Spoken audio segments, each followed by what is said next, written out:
ನನ್ನ ವಿಧಾನಸಭಾ ಕ್ಷೇತ್ರದ ಮಹಾಜನತೆಗೆ ಒಂದು ಮಾತನ್ನು ಕೊಟ್ಟಿದ್ದೆ. ನಮ್ಮೆಲ್ಲ ಮುಖಂಡರುಗಳು ಸಾಕ್ಷಿ, ಪತ್ರಿಕಾ ಮಾಧ್ಯಮದವರು ತಾವು ಸಾಕ್ಷಿ. ನನ್ನ ಪ್ರಣಾಳಿಕೆಯಲ್ಲೂ ಸಹ ನಾನು ಘೋಷಣೆ ಮಾಡಿದ್ದೆ. ಮತ್ತು ನಾನು ಒಂದು ಭಾಷಣವನ್ನು ಮಾಡಿ ಒಂದು ಸಂದೇಶವನ್ನು ನನ್ನ ಕ್ಷೇತ್ರದ ಜನತೆಗೆ, ಆ ಸಂದೇಶದ ಮುಖೇನ ಸಾಮಾಜಿಕ ಜಾಲತಾಣಗಳಲ್ಲಿ ಅದನ್ನು ನಾನು ಅಪ್ಲೋಡ್ ಮಾಡಿ ಜನತೆಗೆ ತಿಳಿಸ್ತಕ್ಕಂಥ ಕೆಲಸವನ್ನು ಮಾಡಿದ್ದೆ.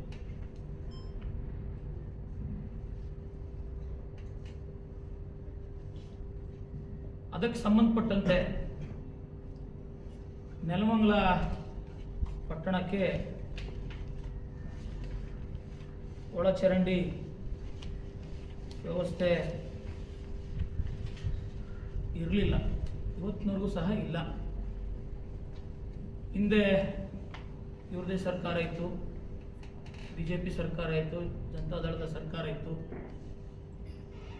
ನೆಲಮಂಗಲ ವಿಧಾನಸಭಾ ಕ್ಷೇತ್ರದ ಜನತೆ ಇವ್ರ ಮೇಲೆ ಬಹಳ ವಿಶ್ವಾಸವನ್ನಿಟ್ಟು, ಇವ್ರ ಮೇಲೆ ಬಹಳ ಗೌರವವನ್ನಿಟ್ಟು, ಇವ್ರ ಮೇಲೆ ಬಹಳ ನಂಬಿಕೆಯನ್ನು ಇಟ್ಟು 2 ಬಾರಿ ಈ ಕ್ಷೇತ್ರದ ಜನತೆಗೆ ಇವರಿಗೆ ಆಶೀರ್ವಾದ ಮಾಡಿ ವಿಧಾನಸೌಧಕ್ಕೆ ಕಳಿಸುವಂಥ ಕೆಲಸವನ್ನು ಮಾಡಿದರು. ಇವರು ಪ್ರಯತ್ನ ಪಟ್ಟಂತ ನನ್ನ ಕಣ್ಣಿಗೆ ಕಾಣಲಿಲ್ಲ. ನನ್ನ ಪ್ರಕಾರ ಪ್ರಯತ್ನ ಅಂದರೆ ಅದರ ಸಫಲತೆ ಕಂಡಾಗ ಮಾತ್ರ ಅದರ ಫಲಿತಾಂಶ ಅಂತಕ್ಕಂಥದ್ದು. ಇವ್ಯಾವ ನಾನು ಈಗ ಕೊಟ್ಟಿರ್ತಕ್ಕಂಥದ್ದು ಯಾವ ಶ್ರೀನಿವಾಸ ಮೂರ್ತಿ ಅವ್ರ ಪತ್ರ ಕೊಟ್ಟಿದ್ದಾವಲ್ಲ, ನನ್ನ ಪತ್ರದ ಮುಖೇನ ಮಂಜೂರಾತಿ ಆದವು. ನಾನು ಶಾಸಕನಾದಂಥ ಪ್ರಾರಂಭಿಕ ದಿನಗಳಲ್ಲಿ ಮೊದಲನೇ ಅಧಿವೇಶನದಲ್ಲಿ ನಾನು ಸರ್ಕಾರಕ್ಕೆ ವಿನಂತಿಯನ್ನು ಮಾಡಿ ಸರ್ಕಾರದ ಗಮನವನ್ನು ಸೆಳೆದು ನಿಯಮ 69 ಮತ್ತು 73 ಅಡಿ ವಿಧಾನಸೌಧದಲ್ಲಿ ವಿಧಾನಸಭೆ ನಡೀತಕ್ಕಂಥ ಸಂದರ್ಭದಲ್ಲಿ ಅಧಿವೇಶನದಲ್ಲಿ ಮಾನ್ಯ ಮುಖ್ಯಮಂತ್ರಿಗಳಿಗೆ, ಮಾನ್ಯ ನಗರಾಭಿವೃದ್ಧಿ ಸಚಿವರಿಗೆ ನಾನು ಗಮನವನ್ನು ಸೆಳೆದು ನನ್ನ ವಿಧಾನಸಭಾ ಕ್ಷೇತ್ರದ ನೆಲಮಂಗಲ ಪಟ್ಟಣದಲ್ಲಿರ್ತಕ್ಕಂಥ ಒಳಚರಂಡಿಯ ಸಮಸ್ಯೆಯನ್ನು ಸರ್ಕಾರದ ಗಮನಕ್ಕೆ ತಂದು ಇವತ್ತು ಕ್ಯಾಬಿನೆಟ್ನಲ್ಲಿ ಅದು ಅಪ್ರೂವ್ ಆಗಿ ಅದಕ್ಕೆ 25 ಕೋಟಿ ರೂಗಳ ಅನುದಾನವನ್ನು ಮೀಸಲಿರಿಸ್ತಕ್ಕಂಥ ಆದೇಶ ಆಗಿರತಕ್ಕಂಥ ಆದೇಶದ ಪ್ರತಿ ಇವತ್ತು ನನ್ನ ಬಳಿ ಇದೆ. ಅದನ್ನು ಸಹ ಹೆಚ್ಚು ಪ್ರಿಂಟ್ ಹಾಕ್ಸ್ತೇನೆ. ಅದು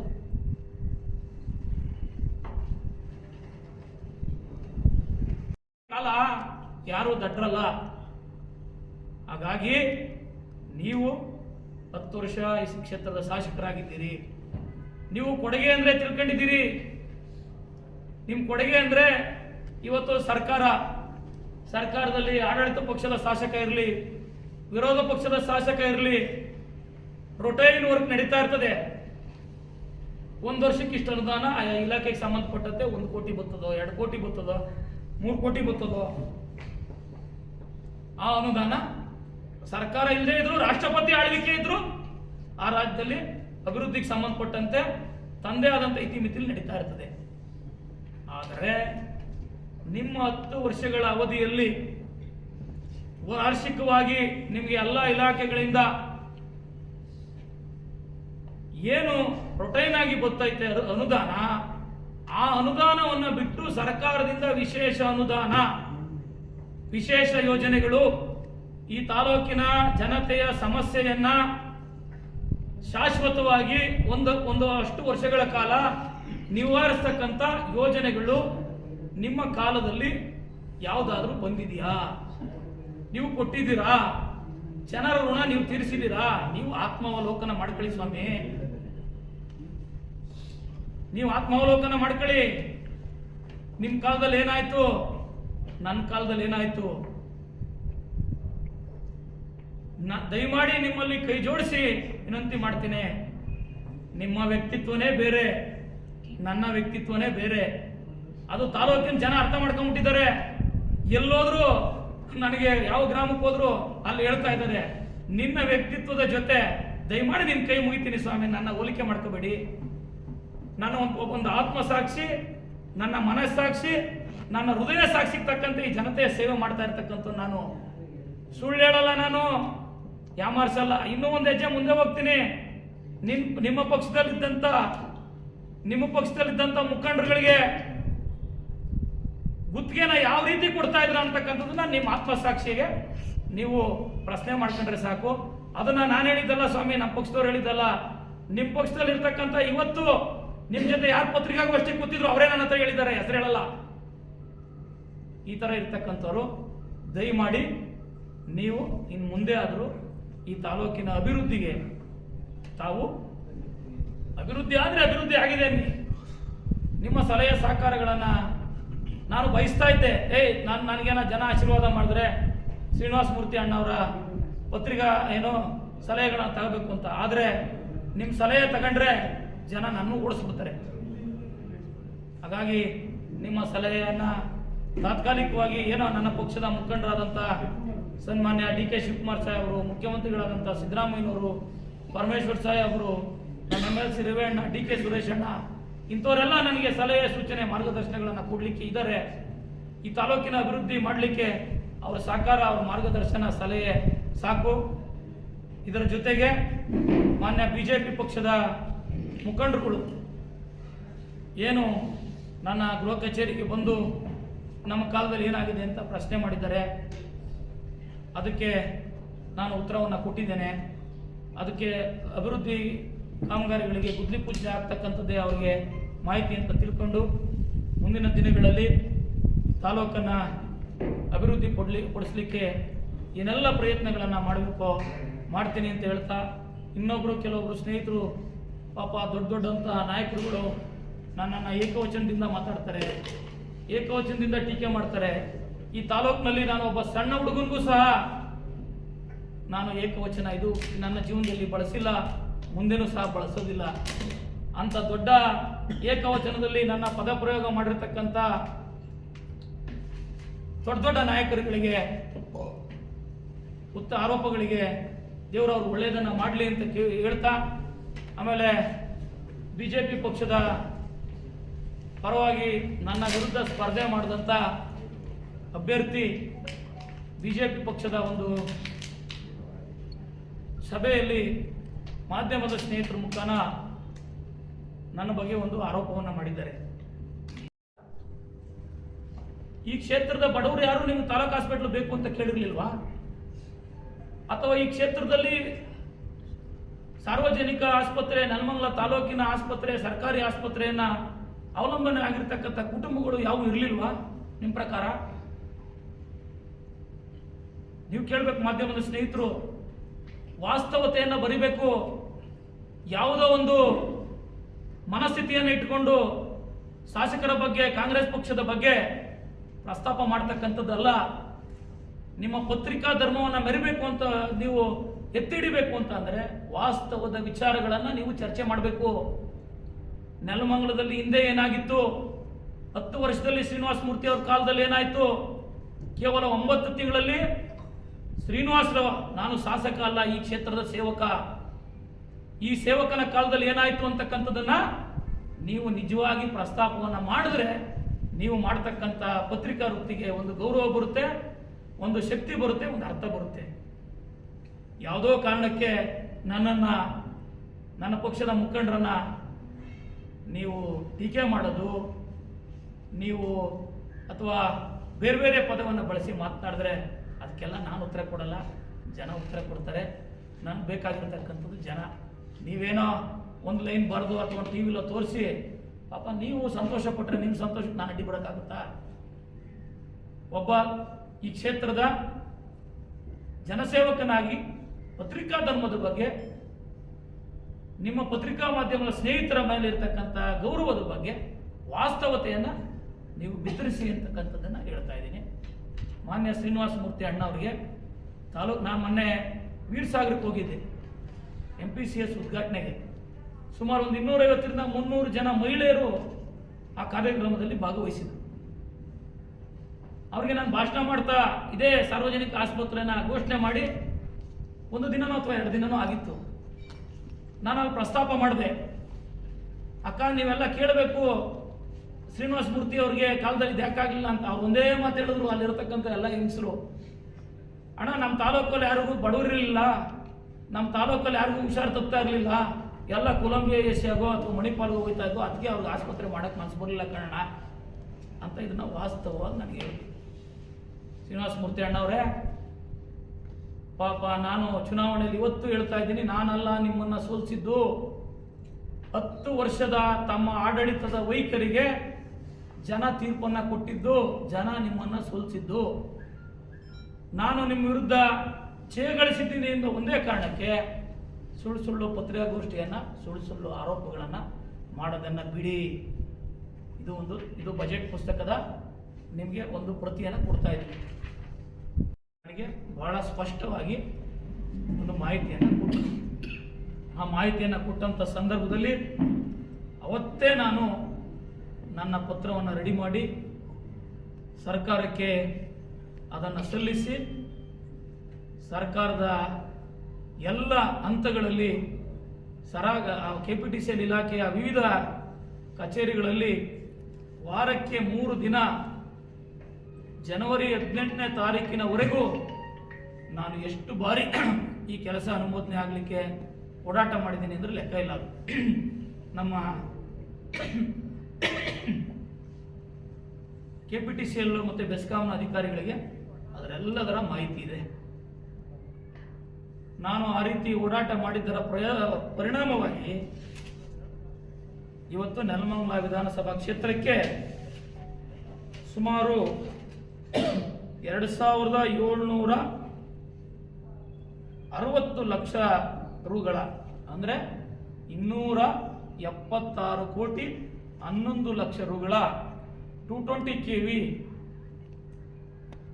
ಒಂದು ವಿದ್ಯುತ್ ಸ್ಟೇಷನ್ನು ನೆಲಮಂಗಲಕ್ಕೆ ಅನುಮೋದನೆ ಆಗಿ ಟೆಂಡರ್ ಆಗಿ ಇವತ್ತು ಗುದ್ಲಿ ಪೂಜೆಗೆ ಮಾನ್ಯ ಮುಖ್ಯಮಂತ್ರಿಗಳು, ಮಾನ್ಯ ಉಪಮುಖ್ಯಮಂತ್ರಿಗಳು, ಮಾನ್ಯ ಇಂಧನ ಸಚಿವರಾದಂಥ ಜಾರ್ಜ್ ರವರು ಬಂದು ಇದನ್ನು ಗುದ್ಲಿ ಪೂಜೆ ಮಾಡ್ತಾ ಇದ್ದಾರೆ.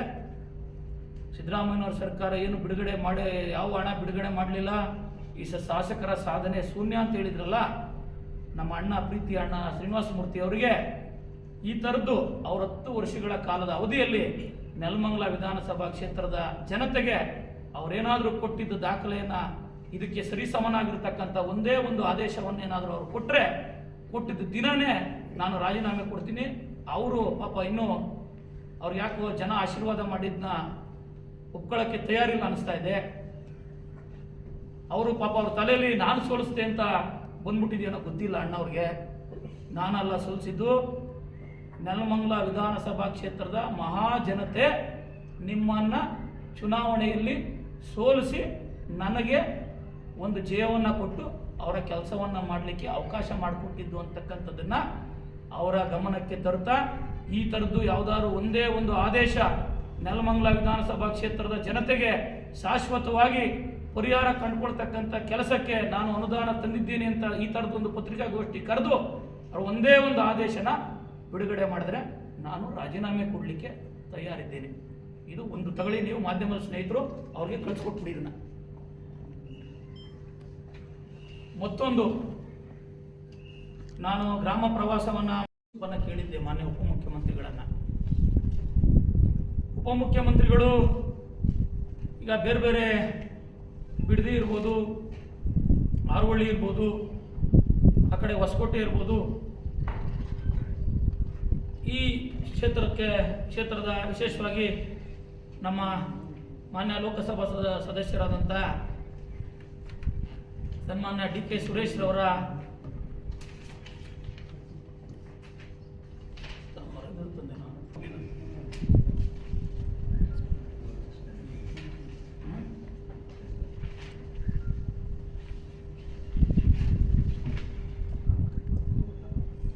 ಘೋಷಣೆಯನ್ನು ಮಾಡಿಸಿದ್ದೇನೆ. ಈ ಟೌನ್ಶಿಪ್ ಆದರೆ ನೆಲಮಂಗಲ ಯಾವುದೇ ರೀತಿಯ ಬೆಂಗಳೂರಿಗೆ ಸರಿಸಮಾನಾಗಿ ಬೆಳೆಯಲು ಅವಕಾಶ ಇರತಕ್ಕಂಥ ಒಂದು ವಾತಾವರಣ ನಿರ್ಮಾಣ ಆಗುತ್ತೆ. ಮುಂದೆ ಇದಕ್ಕೆ ಸಂಬಂಧಪಟ್ಟಂತೆ ಒಂದು ನೀಲಿ ನಕ್ಷೆಯನ್ನು ತಯಾರು ಮಾಡಿ ಮಾನ್ಯ ಉಪಮುಖ್ಯಮಂತ್ರಿಗಳು ನೆಲಮಂಗಲಕ್ಕೆ ಬಂದು ಅದಕ್ಕೆ ಸಂಬಂಧಪಟ್ಟಂತೆ ಸಭೆ ಮಾಡ್ತೀನಿ ಅಂತ ಹೇಳಿದ್ದಾರೆ. ಅದು ಮುಂದೆ ಡೀಟೇಲ್ ಆಗಿ ನಿಮಗೆ ತಿಳಿಸ್ತೀನಿ. ಮತ್ತೊಂದು ಚರ್ಚೆ ಮಾಡಬೇಕಾಗಿರ್ತಕ್ಕಂಥ ಅಂಶ, ನೆಲಮಂಗಲ ವಿಧಾನಸಭಾ ಕ್ಷೇತ್ರಕ್ಕೆ ನೆಲಮಂಗಲ ವಿಧಾನಸಭಾ ಕ್ಷೇತ್ರಕ್ಕೆ ಸಂಬಂಧಪಟ್ಟಂತೆ ನೆಲಮಂಗಲ ಪಟ್ಟಣದ ಜನತೆಗೆ ಒಳಚರಂಡಿ ವ್ಯವಸ್ಥೆಯ ಜೊತೆಗೆ ಕಾವೇರಿ ನೀರನ್ನು ಕೊಡಲಿಕ್ಕೆ, ಕಾವೇರಿ ನೀರನ್ನು ಒದಗಿಸಲಿಕ್ಕೆ ಏನೆಲ್ಲ ಪ್ರಯತ್ನಗಳು ಮಾಡಿದ್ದೀನೋ ಅದರಲ್ಲಿ 75% ನಾನು ಯಶಸ್ಸಾಗಿದ್ದೇನೆ. ಅದರ ದಾಖಲೆಗಳು ನನ್ನ ಮೊಬೈಲ್ನಲ್ಲಿದ್ದಾವೆ. ಇನ್ನೇನು ಬಹಳ ಕೆಲವೇ ತಿಂಗಳುಗಳಲ್ಲಿ ಇವತ್ತು BWSSB ಇವತ್ತು ಕಾವೇರಿ ನದಿ ನೀರನ್ನು ಬೆಂಗಳೂರಿಗೆ ಮತ್ತು ಅದರ ಉಪನಗರಗಳಿಗೆ ಹೆಚ್ಚುವರಿಯಾಗಿ 6 TMC ನೀರನ್ನು ಬಳಸ್ಕೋಬಹುದು ಅಂತ ಹೇಳಿ ಜಲಸಂಪನ್ಮೂಲ ಇಲಾಖೆ BWSSBಗೆ ಒಂದು ಆದೇಶವನ್ನು ಕೊಟ್ಟಿದೆ. ಆ ಆದೇಶಕ್ಕೆ ಸಂಬಂಧಪಟ್ಟಂತೆ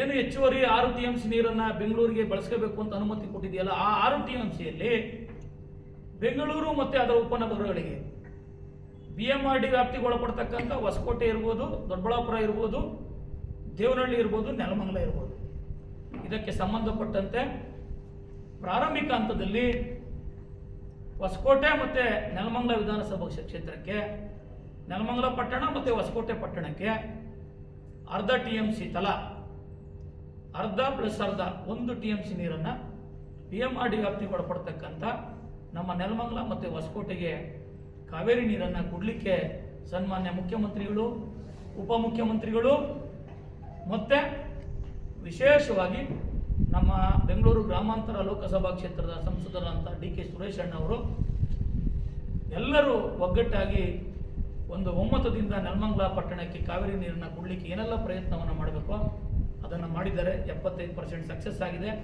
ಬಹುಶಃ ನನ್ನ ಮಾಹಿತಿ ಪ್ರಕಾರ ನೆಲಮಂಗಲದ ಪಟ್ಟಣಕ್ಕೆ ಒಳಚರಂಡಿ ಮತ್ತು ಕಾವೇರಿ ನೀರನ್ನು ಏಕಕಾಲಕ್ಕೆ DPRನ ತಿಳಿಸಿ ಏಕಕಾಲದಲ್ಲಿ ಗುದ್ಲಿ ಪೂಜೆಯನ್ನು ಮುಂದಿನ ದಿನಗಳಲ್ಲಿ ಮಾಡಿಸ್ತೀನಿ ಅಂತಕ್ಕಂಥ ಒಂದು ಮಾಹಿತಿಯನ್ನು ತಮಗೆ ತಿಳಿಸಲು ಬಯಸ್ತೇನೆ. ನೀರಾವರಿ ಇಲಾಖೆಯ ಸಚಿವರು ನಮ್ಮೆಲ್ಲ ಶಾಸಕರ ಒಂದು ಮನವಿಗೆ, ವಿನಂತಿಗೆ ಸ್ಪಂದಿಸಿ ನಮ್ಮ ಸರ್ಕಾರ ನೂತನವಾಗಿ ಬಂದಂಥ ಸಂದರ್ಭದಲ್ಲಿ ಮೊದಲನೇ ಬಜೆಟನ್ನು ಜೂನ್ ತಿಂಗಳಲ್ಲಿ ಸನ್ಮಾನ್ಯ ಮುಖ್ಯಮಂತ್ರಿಗಳೇನು ಮಂಡಿಸಿದ್ರು, ಅದರಲ್ಲಿ ಈ ಯೋಜನೆಗೆ 1081 ಕೋಟಿ ರೂಗಳ ಹಣವನ್ನು ಮೀಸಲಿರಿಸಿ ಈ ಕಾಮಗಾರಿಗೆ ಆಡಳಿತಾತ್ಮಕ ಅನುಮೋದನೆಯನ್ನು ನೀಡಿ ಟೆಂಡರ್ ಅನ್ನು ಮಾಡಿ ಇವತ್ತು ಅದರ ಗುದ್ಲಿ ಪೂಜೆಗೆ ನೆಲಮಂಗಲ ವಿಧಾನಸಭಾ ಕ್ಷೇತ್ರಕ್ಕೆ ಸನ್ಮಾನ್ಯ ಮುಖ್ಯಮಂತ್ರಿಗಳು, ಉಪಮುಖ್ಯಮಂತ್ರಿಗಳು, ಮಾನ್ಯ ಸಣ್ಣ ನೀರಾವರಿ ಇಲಾಖೆಯ ಸಚಿವರು ಇವತ್ತು ಬರ್ತಾ ಇದ್ದಾರೆ. ಆ 1081 ಕೋಟಿ ರೂಗಳಲ್ಲಿ ನೆಲಮಂಗಲ ತಾಲೂಕಿನ 69 ಕೆರೆಗಳು ತುಂಬುತ್ತವೆ. ಆ 69 ಕೆರೆಗಳಲ್ಲಿ ನೀರು ತುಂಬಿಸಲಿಕ್ಕೆ ಈ ಯೋಜನೆಯಲ್ಲಿ ಖರ್ಚಾಗ್ತಕ್ಕಂಥ ಹಣ 425 ಕೋಟಿ ರೂಗಳು. ಈ 425 ಕೋಟಿ ರೂಗಳನ್ನು ನೆಲಮಂಗಲ ವಿಧಾನಸಭಾ ಕ್ಷೇತ್ರಕ್ಕೆ ಬಿಡುಗಡೆ ಮಾಡಿರತಕ್ಕಂಥದ್ದು ಸನ್ಮಾನ್ಯ ಮುಖ್ಯಮಂತ್ರಿಗಳಾದಂಥ ಸಿದ್ದರಾಮಣ್ಣವರು ಅಂತ ಮಾನ್ಯ ಮಾಜಿ ಶಾಸಕರಾದಂಥ ಪ್ರೀತಿಯ ಅಣ್ಣ ಶ್ರೀನಿವಾಸ ಮೂರ್ತಿ ಅವರಿಗೆ ನಾನು ಈ ಮಾಧ್ಯಮಗೋಷ್ಠಿ ಮುಖೇನ ತಿಳಿಸಲಿಕ್ಕೆ ಬಯಸ್ತೇನೆ. ಇದು ಸುಳ್ಳ? ಇದರ ಆದೇಶನ ತಾವು ನೋಡ್ಕೋಬಹುದು. ಇದು ಅವರು ತಲುಪಿಸ್ಬೋದು ಬೇಕಾದ್ರೆ.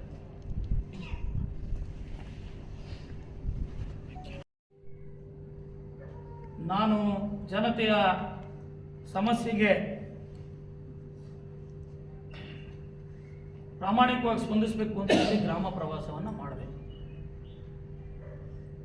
ಗ್ರಾಮ ಪ್ರವಾಸವನ್ನು ಮಾಡಿದಂಥ ಸಂದರ್ಭದಲ್ಲಿ ಜನ ವಿಶೇಷವಾಗಿ ಹೆಣ್ಣುಮಕ್ಕಳು, ಅಂಗವಿಕಲರು, ವಿಧವೆಯರು ಕಣ್ಣೀರು ಹಾಕೊಂಡು ನನ್ನ ಬಳಿ ಬಂದರು. ಎಲ್ಲ ನನ್ನ ಪಕ್ಷದ ಮುಖಂಡರು, ಮಾಧ್ಯಮದ ಸ್ನೇಹಿತರು ಅವತ್ತು ನನ್ನ ಜೊತೆಗಿದ್ದರು.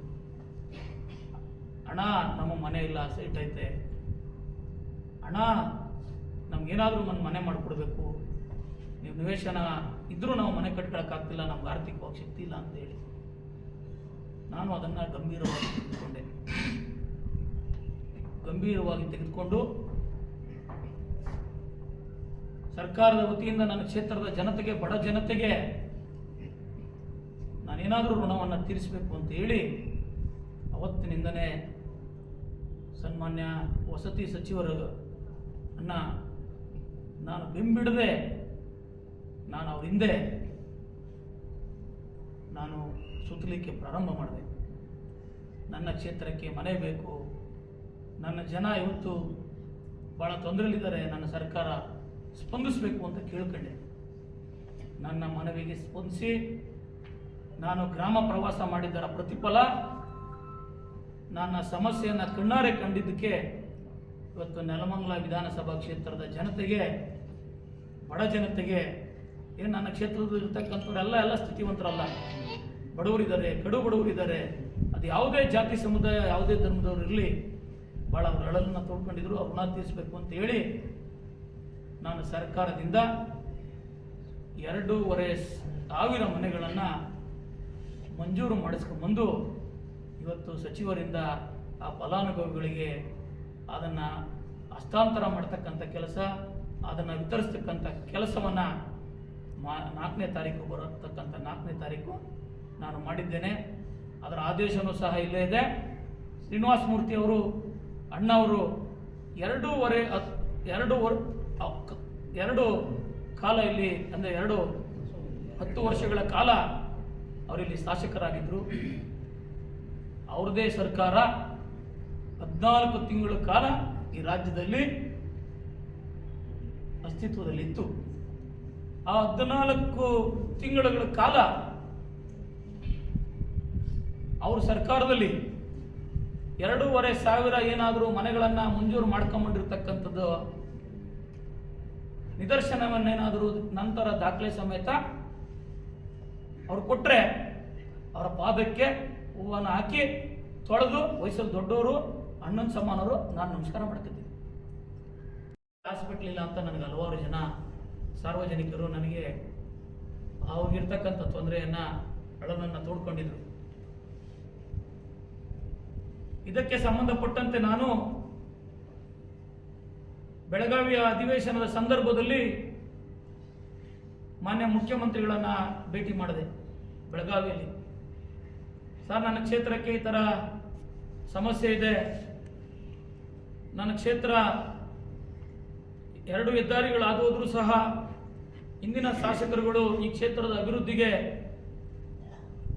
ಯಾವುದೇ ರೀತಿಯ ಒತ್ತನ್ನು ಕೊಟ್ಟಿಲ್ಲ. ಹಾಗಾಗಿ ಜನ ನನ್ನ ಮೇಲೆ ಮತ್ತು ನಮ್ಮ ಪಕ್ಷದ ಮೇಲೆ, ನಿಮ್ಮ ಮೇಲೆ, ಮಾನ್ಯ ಉಪಮುಖ್ಯಮಂತ್ರಿಗಳ ಮೇಲೆ ಒಂದು ವಿಶ್ವಾಸವನ್ನು ಇಟ್ಟು, ಒಂದು ಗೌರವವನ್ನು ಇಟ್ಟು ಆಶೀರ್ವಾದ ಮಾಡಿದ್ದಾರೆ.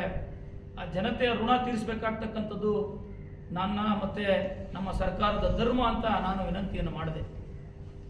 ಅವರು ನನಗೆ ಒಂದೇ ಒಂದು ಮಾತನ್ನು ಹೇಳಿದ್ರು, ಇಷ್ಟೊಂದು ನೆಲಮಂಗಲದಲ್ಲಿ ಸಮಸ್ಯೆ ಇದೆ ಅಂತ ಗೊತ್ತಿಲ್ಲ, ನೀನು ಗಮನಕ್ಕೆ ತರ್ತಾ ಇದ್ದೀಯಾ, ಆರೋಗ್ಯ ಸಚಿವರಿಂದ ನನಗೆ ಶಿಫಾರಸನ್ನು ಮಾಡಿಸು, ಅದನ್ನು ನಾನು ಬಜೆಟ್ನಲ್ಲಿ ಘೋಷಣೆ ಮಾಡ್ತೀನಿ ಅಂತ ಹೇಳಿದ್ರು.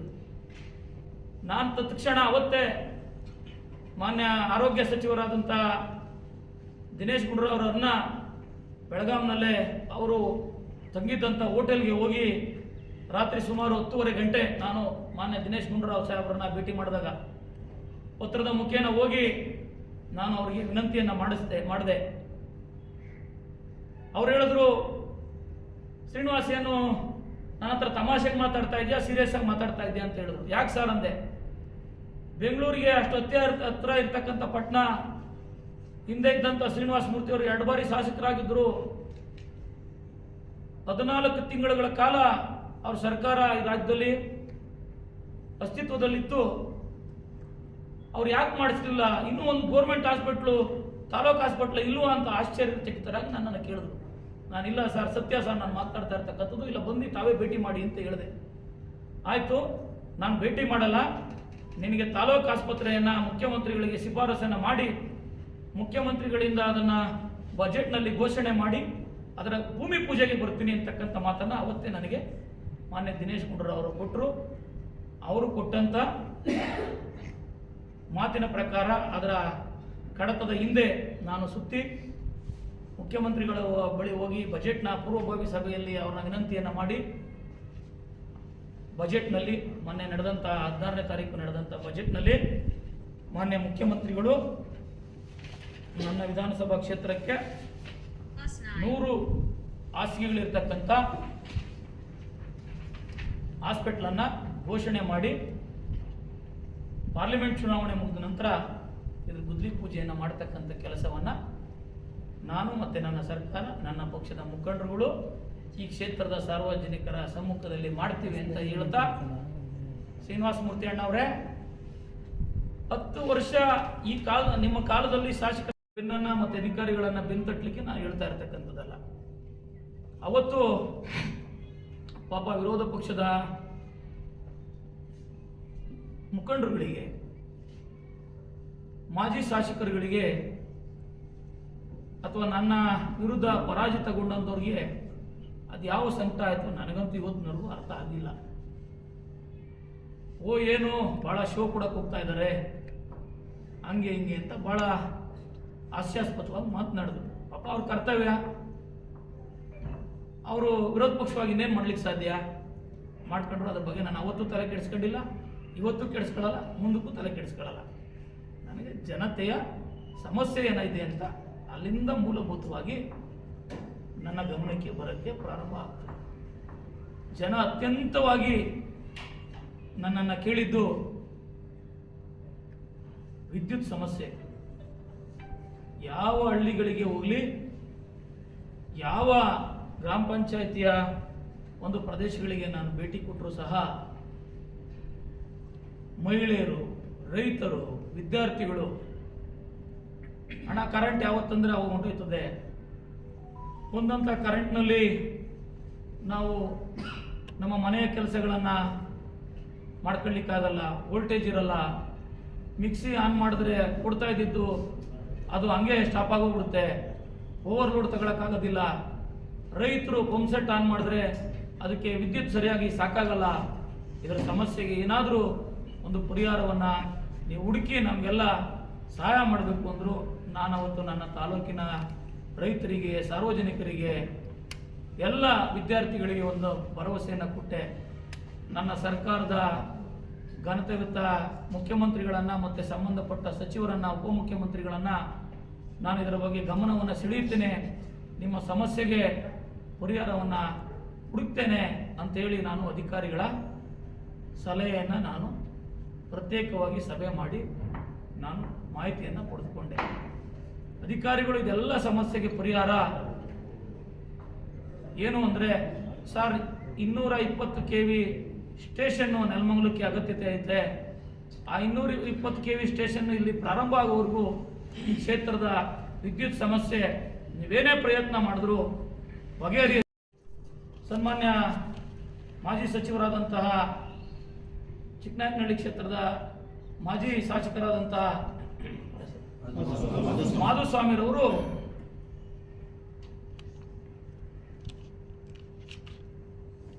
ಆ ಒಂದು ಯೋಜನೆಗೆ ಏನು ವಿಶೇಷ ಕಾಳಜಿ ತೋರಿಸಿದ್ದು. ನಾನು ಬೇಕಾದರೆ ಶಾಸಕನಾಗಿದ್ದೀನಿ, ಭಾಷಣ ಮಾಡಿ ಸುಳ್ಳು ಆಶ್ವಾಸನೆಗಳು ಕೊಟ್ಟು ಹೊರಟೋಗ್ಬೋದು. ಆದರೆ ಅದಕ್ಕೆ ಬೇಕಾಗಿರ್ತಕ್ಕಂಥದ್ದೇನು? ಅನುದಾನ ಕೊಡಲಿಲ್ಲ. ಯಾಕೆ ಕೊಡಲಿಲ್ಲ? ರೈತರ ಬಗ್ಗೆ ಹಿತಾಸಕ್ತಿ ಬೇಕಾಗಿಲ್ಲ, ಏನೋ ಒಂದು ಪ್ರೆಸ್ಗೆ ಅಥವಾ ರಾಜ್ಯದ ಜನತೆಯನ್ನು ಮೊದಲಿಂದನೂ ಯಾಮಾರಿಸ್ಕೊಂಬಂದು ಭಾಳ ಅಭ್ಯಾಸ ಅವ್ರಿಗೆ. ಅದೇ ಥರ ಯಾಮಾರಿಸ್ಬೇಕು ಅಂತ ಹೇಳಿ ಪಾಡ್ದವ್ರ ಡ್ಯೂಟಿ ಏನು ಮಾಡಬೇಕಿತ್ತೋ ಮಾಡಿದ್ರು, ಹೋದರು. ಆದರೆ ನಿಜವಾಗಿ ಬದ್ಧತೆಯನ್ನು ಉಳ್ಳಂಥ ನಮ್ಮ ಮುಖ್ಯಮಂತ್ರಿಗಳು, ಉಪಮುಖ್ಯಮಂತ್ರಿಗಳು ಮತ್ತು ಸಣ್ಣ ನೀರಾವರಿ ಇಲಾಖೆಯ ಸಚಿವರನ್ನು ನಾನು ಶರತ್ ಬಚ್ಚೇಗೌಡರು, MLC ರವಿಯಣ್ಣವರು ಕೋಲಾರ, ಚಿಕ್ಕಬಳ್ಳಾಪುರ ಭಾಗದ ಮತ್ತು ಬೆಂಗಳೂರು ಗ್ರಾಮಾಂತರ ಜಿಲ್ಲೆಯಿಂದ ನಮ್ಮ ಪಕ್ಷದಿಂದ ಗೆದ್ದಿರ್ತಕ್ಕಂಥ, ಕಾಂಗ್ರೆಸ್ ಪಕ್ಷದಿಂದ ಗೆದ್ದಿರ್ತಕ್ಕಂಥ ಶಾಸಕರು ಮಾನ್ಯ ಮುಖ್ಯಮಂತ್ರಿಗಳನ್ನು, ಉಪಮುಖ್ಯಮಂತ್ರಿಗಳನ್ನು, ಮಾನ್ಯ ಸಣ್ಣ ನೀರಾವರಿಯ ಇಲಾಖೆಯ ಸಚಿವರನ್ನು ಒಗ್ಗಟ್ಟಾಗಿ ಭೇಟಿ ಮಾಡಿ ಈ ಯೋಜನೆ ನಮ್ಮ ಜಿಲ್ಲೆಗೆ, ನಮ್ಮ ತಾಲೂಕಿಗೆ ಬಹಳ ಅನುಕೂಲ ಆಗ್ತದೆ. BJP ಸರ್ಕಾರ ಈ ಭಾಗದ ಜನರಿಗೆ ಸುಮ್ಮನೆ ಇದನ್ನ ನೆಪಕ್ಕೆ ಇದನ್ನು ಪ್ರಸ್ತಾಪ ಮಾಡಿ ಅಲ್ಲಿಗೆ ಅವ್ರು ಕೈ ತೊಳ್ಕೊಂಡಿರ್ತಾರೆ. ಆದರೆ ನಮ್ಮ ಸರ್ಕಾರ ಹಂಗೆ ಮಾಡೋದು ಬೇಡ. ಈ ಯೋಜನೆಯನ್ನು ಜಾರಿಗೆ ತರಬೇಕು ಅಂದರೆ ರೈತರ ಋಣವನ್ನು, ಆ ಭಾಗದ ಜನತೆಯ ಋಣವನ್ನು ತೀರಿಸಬೇಕು ಅಂತ ಅಂದರೆ ಈ ಯೋಜನೆಗೆ ನೀವು ಹಣ ನೀಡಿ ಬಿಡುಗಡೆ ಮಾಡಿ, ಬಜೆಟ್ನಲ್ಲಿ ಘೋಷಣೆ ಮಾಡಿ, ನೀವು ಅದಕ್ಕೆ ಆಡಳಿತಾತ್ಮಕ ಅನುಮೋದನೆಯನ್ನು ಕೊಡಬೇಕು. ನನ್ನ ವಿಧಾನಸಭಾ ಕ್ಷೇತ್ರದ ಮಹಾಜನತೆಯ ಆಶೀರ್ವಾದದಿಂದ 2023 ಮೇ 13ನೇ ತಾರೀಕು ನಾನು ಈ ಕ್ಷೇತ್ರದ ಶಾಸಕನಾಗಿ ಜನರ ಆಶೀರ್ವಾದದಿಂದ ನಾನು ಚುನಾಯಿತನಾದೆ. ಚುನಾಯಿತನಾದ ದಿನದಿಂದ ಇಲ್ಲಿಯವರೆಗೆ 2024 ಮಾರ್ಚ್ 4ನೇ ತಾರೀಕಿನವರೆಗೂ ನೆಲಮಂಗಲ ವಿಧಾನಸಭಾ ಕ್ಷೇತ್ರಕ್ಕೆ ಸಂಬಂಧಪಟ್ಟಂತೆ ನಮ್ಮ ಕಾಂಗ್ರೆಸ್ ಪಕ್ಷದ, ನನ್ನ ಕಾಂಗ್ರೆಸ್ ಪಕ್ಷದ ನೇತೃತ್ವದ ಸರ್ಕಾರ ನೆಲಮಂಗಲ ವಿಧಾನಸಭಾ ಕ್ಷೇತ್ರದ ಜನತೆಯ ಋಣವನ್ನು ತೀರಿಸಲು ಯಾವೆಲ್ಲ ಕಾಮಗಾರಿಗಳನ್ನು, ಯಾವೆಲ್ಲ ಯೋಜನೆಗಳನ್ನು ಅನುಮೋದನೆ ನೀಡಿ ಕೆಲವೊಂದಕ್ಕೆ ಹಣ ಬಿಡುಗಡೆ ಮಾಡಿ ಮಂಜೂರಾತಿಯನ್ನು ನೀಡಿರ್ತಕ್ಕಂಥ ಈ ಒಂದು ಸಂದರ್ಭದಲ್ಲಿ ಆ ಕಾಮಗಾರಿಗಳನ್ನು ಮುಖ್ಯಮಂತ್ರಿಗಳಾದಂಥ ಸಿದ್ದರಾಮಯ್ಯನವರು, ಉಪಮುಖ್ಯಮಂತ್ರಿಗಳಾದಂಥ ಸನ್ಮಾನ್ಯ DK ಶಿವಕುಮಾರ್ ಅವರ ಅಮೃತ ಹಸ್ತದಿಂದ ಎಲ್ಲ ಕಾಮಗಾರಿಗಳಿಗೆ ಶಿಲಾನ್ಯಾಸವನ್ನು ನೆರವೇರಿಸಬೇಕು ಅಂತ ತೀರ್ಮಾನ ಮಾಡಿ ದಿನಾಂಕವನ್ನು ನಿಗದಿಪಡಿಸಿ,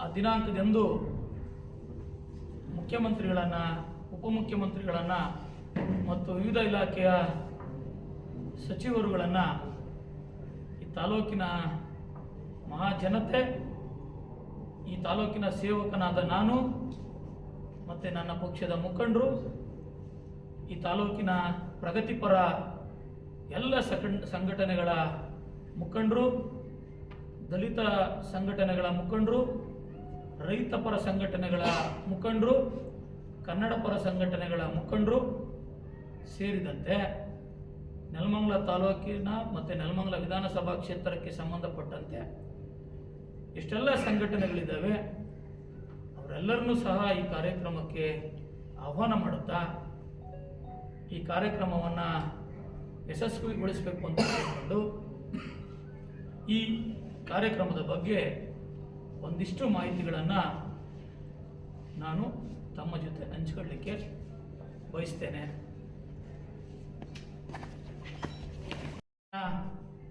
ವಿರೋಧ ಪಕ್ಷದ ಮತ್ತೊಂದು ಪಕ್ಷವಾದಂಥ BJP ಪಕ್ಷದ ಸ್ನೇಹಿತರು ಸಹ ನನ್ನ ಕಚೇರಿಗೆ ಬಂದು ನಿಮ್ಮ ಅವಧಿಯಲ್ಲಿ ಏನೇನಾಗಿದೆ ಅದನ್ನು ಸ್ವಲ್ಪ ತಿಳಿಸಬೇಕು ಅಂತ ಹೇಳಿದ್ರು. ಅವರಿಗೆ ಗೌರವಪೂರ್ವಕವಾಗಿ ನಾನು ಪತ್ರಿಕಾಗೋಷ್ಠಿ ಮುಖೇನ ನಾನು ಮಾಹಿತಿಯನ್ನು ನೀಡ್ತೀನಿ ಅಂತ ಹೇಳಿದ್ದೆ. ಅವ್ರಿಗೂ ಸಹ ತಮ್ಮ ಮುಖಾಂತರ ಇಲ್ಲಿ ಈಗ ನಮ್ಮ ಅವಧಿಯಲ್ಲಿ ಆಗಿರತಕ್ಕಂಥ ಯೋಜನೆಗಳನ್ನು, ಮಂಜೂರಾತಿಯನ್ನು ಮಾಧ್ಯಮದ ಸ್ನೇಹಿತರ ಮುಖಾಂತರ ಸನ್ಮಾನ್ಯ ಶ್ರೀನಿವಾಸ ಮೂರ್ತಿ ಅಣ್ಣವರಿಗೆ ತಿಳಿಸ್ತಕ್ಕಂಥ ಕೆಲಸವನ್ನು ನಾನು ಮಾಡ್ತೇನೆ. ಈ ಕ್ಷೇತ್ರದ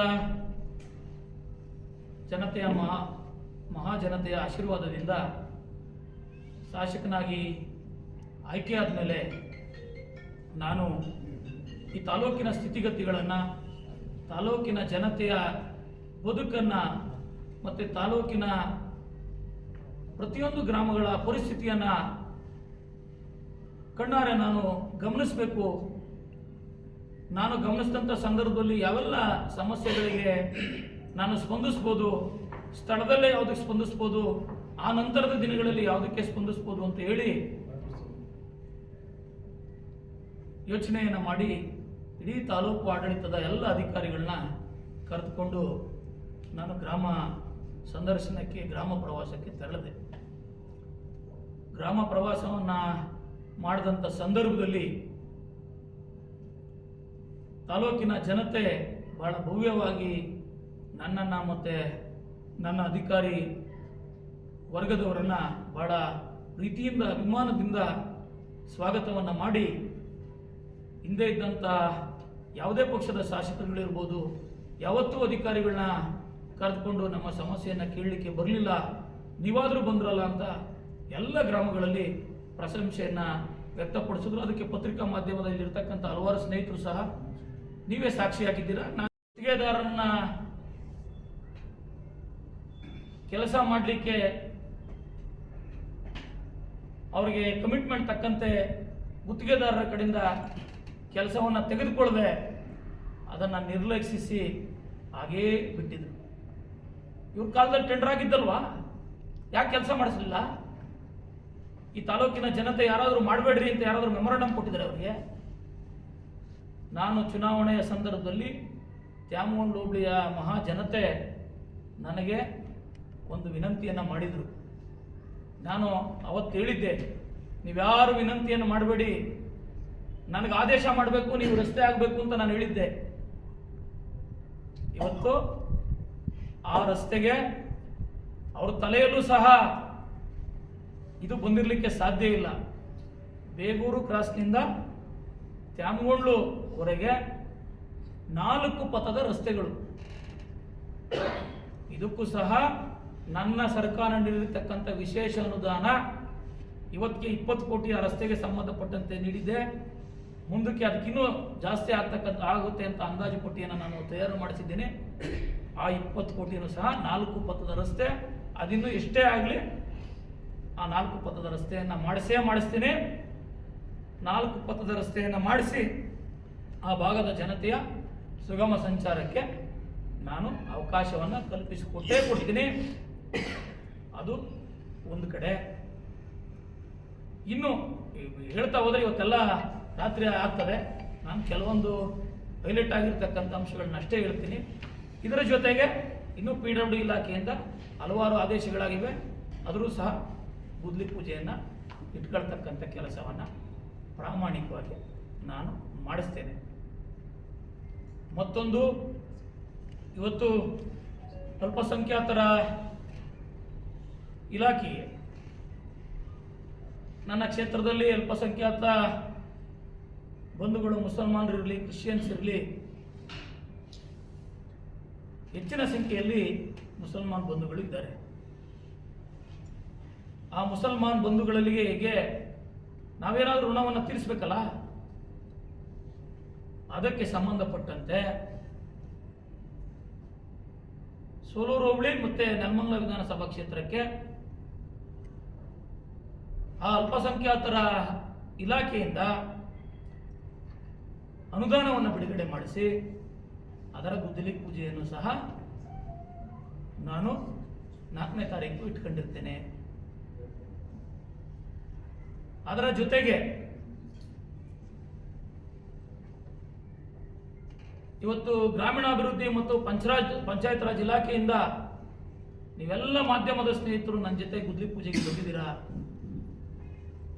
ಎಷ್ಟೆಲ್ಲ ಕಾಮಗಾರಿಗಳನ್ನು ಪೂಜೆ ಮಾಡಿದ್ದೇನೆ. ಇವತ್ತು ಅದಕ್ಕಿಂತ 10 ಪಟ್ಟು ಹೆಚ್ಚಿಗೆ ರಸ್ತೆಗಳನ್ನು ಆದೇಶವನ್ನು ಮಾಡಿಸಿದ್ದಾನೆ. ಅದರ ಸಂಬಂಧಪಟ್ಟಂತೆ ಗುದ್ಲಿ ಪೂಜೆಯನ್ನು ಮಾಡಿ ಕಾಮಗಾರಿಯನ್ನು ಪ್ರಾರಂಭ ಮಾಡ್ತೇನೆ. ನಮ್ಮೆಲ್ಲರ ಪ್ರೀತಿಯ ಮಾಧ್ಯಮದ ಸ್ನೇಹಿತರು, ಈ ಕ್ಷೇತ್ರದ ಜನತೆ ಮತ್ತು ನಮ್ಮ ಮುಖಂಡರುಗಳ ಸಮ್ಮುಖದಲ್ಲಿ ಅದನ್ನು ಪೂಜೆ ಹಮ್ಮಿಕೊತೇನೆ. ಅದನ್ನು ಬೇಕಾದ್ರೆ ಶ್ರೀನಿವಾಸ ಮೂರ್ತಿಯವರು, ಅಣ್ಣವರು ಮತ್ತು BJPಯ ಸ್ನೇಹಿತರು ಎಲ್ಲೆಲ್ಲಿ ಕೆಲಸ ನಡೀತಾ ಇದೆ, ಹಿಂದೆ ಯಾಕೆ ನಡೀಲಿಲ್ಲ ಅಂತ ಅವರು ಸಹ ಮುಕ್ತವಾಗಿ ಅದರ ಬಗ್ಗೆ ಅವರು ಮಾಹಿತಿಯನ್ನು ಪಡೆದುಕೋಬೋದು. ಇನ್ನೂ ಹಲವಾರು ಇಲಾಖೆ, ಅದು ಸಮಾಜ ಕಲ್ಯಾಣ ಇಲಾಖೆ ಇರ್ಬೋದು, ಪರಿಶಿಷ್ಟ ವರ್ಗಗಳ ಇಲಾಖೆ, ಮಾನ್ಯ ಉಪಮುಖ್ಯಮಂತ್ರಿಗಳು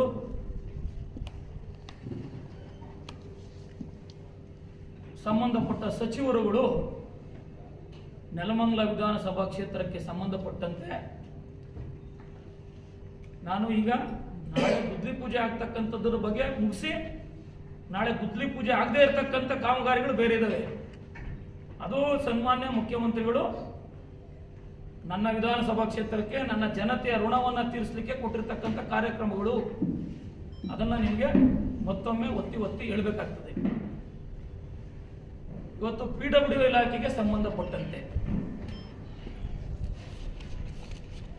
ಸುಮಾರು 60 ಕೋಟಿಗೂ ಅಧಿಕ ಮೊತ್ತದ ಕಾಮಗಾರಿಗಳನ್ನು ಅನುಮೋದನೆ ನೀಡಿ ಟೆಂಡರ್ ಪ್ರಕ್ರಿಯೆಯ ಚಾಲ್ತಿಯಲ್ಲಿರ್ತಕ್ಕಂಥ ಸುಮಾರು 60 ಕೋಟಿಗೂ ಅಧಿಕ ಮೊತ್ತದ PWD ಇಲಾಖೆಗೆ ಸಂಬಂಧಪಟ್ಟಂತೆ ರಸ್ತೆಗಳ ಅಭಿವೃದ್ಧಿಗೆ ವಿಶೇಷವಾದಂಥ ಅನುದಾನವನ್ನು ನನ್ನ ಸರ್ಕಾರದಿಂದ ನಾನು ತಂದಿದ್ದೇನೆ. ಇದು ಯಾವುದು ಅಪೆಂಡಿಕ್ಸಿನಲ್ಲಿರ್ತಕ್ಕಂಥ ಬುಕ್ನಲ್ಲಿರ್ತಕ್ಕಂಥದ್ದಲ್ಲ, ಸರ್ಕಾರ ರೆಗ್ಯುಲರ್ ಆಗಿ ಕೊಡ್ತಕ್ಕಂಥದ್ದಲ್ಲ. ವಿಶೇಷವಾಗಿ ನಾನು ಏನು ಪತ್ರವನ್ನು ಕೊಡ್ತೇನೆ ಆ ಪತ್ರವನ್ನು ಅನುಮೋದಿಸಿ ನನ್ನ ತಾಲೂಕಿಗೆ ಬಿಡುಗಡೆ ಮಾಡಿರ್ತಕ್ಕಂಥದ್ದು. ಉದಾಹರಣೆಗೆ ಸೊಂಡೆಕೊಪ್ಪ ಕ್ರಾಸ್ನಿಂದ ನಮ್ಮ ನೆಲಮಂಗಲ ವಿಧಾನಸಭಾ ಕ್ಷೇತ್ರದ 3 ಕಿಲೋಮೀಟರ್ಗಳ ತಾವರೆಕೆರೆ ರಸ್ತೆಯಲ್ಲಿ ಸೊಂಡೆಕೊಪ್ಪ ರಸ್ತೆಯಲ್ಲಿ ಹೋಗ್ತಕ್ಕಂಥ ಸೊಂಡೆಕೊಪ್ಪ ಸರ್ಕಲ್ನಿಂದ ಸುಮಾರು 2.5 ಇಂದ 3 ಕಿಲೋಮೀಟರ್ಗಳು ಏನು ನನ್ನ ಕ್ಷೇತ್ರ ಬರುತ್ತೆ, ಆ ಕ್ಷೇತ್ರಕ್ಕೆ 4 ಪಥದ ರಸ್ತೆಯನ್ನ ಗುದ್ಲಿ ಪೂಜೆ ಮಾಡಲಿಕ್ಕೆ ಮುಖ್ಯಮಂತ್ರಿಗಳು ಬರ್ತಾ ಇದ್ದಾರೆ. ಇದು ಸುಮಾರು 13 ಕೋಟಿಗಳ ಕಾಮಗಾರಿ. ಇದರ ಜೊತೆಯಲ್ಲಿ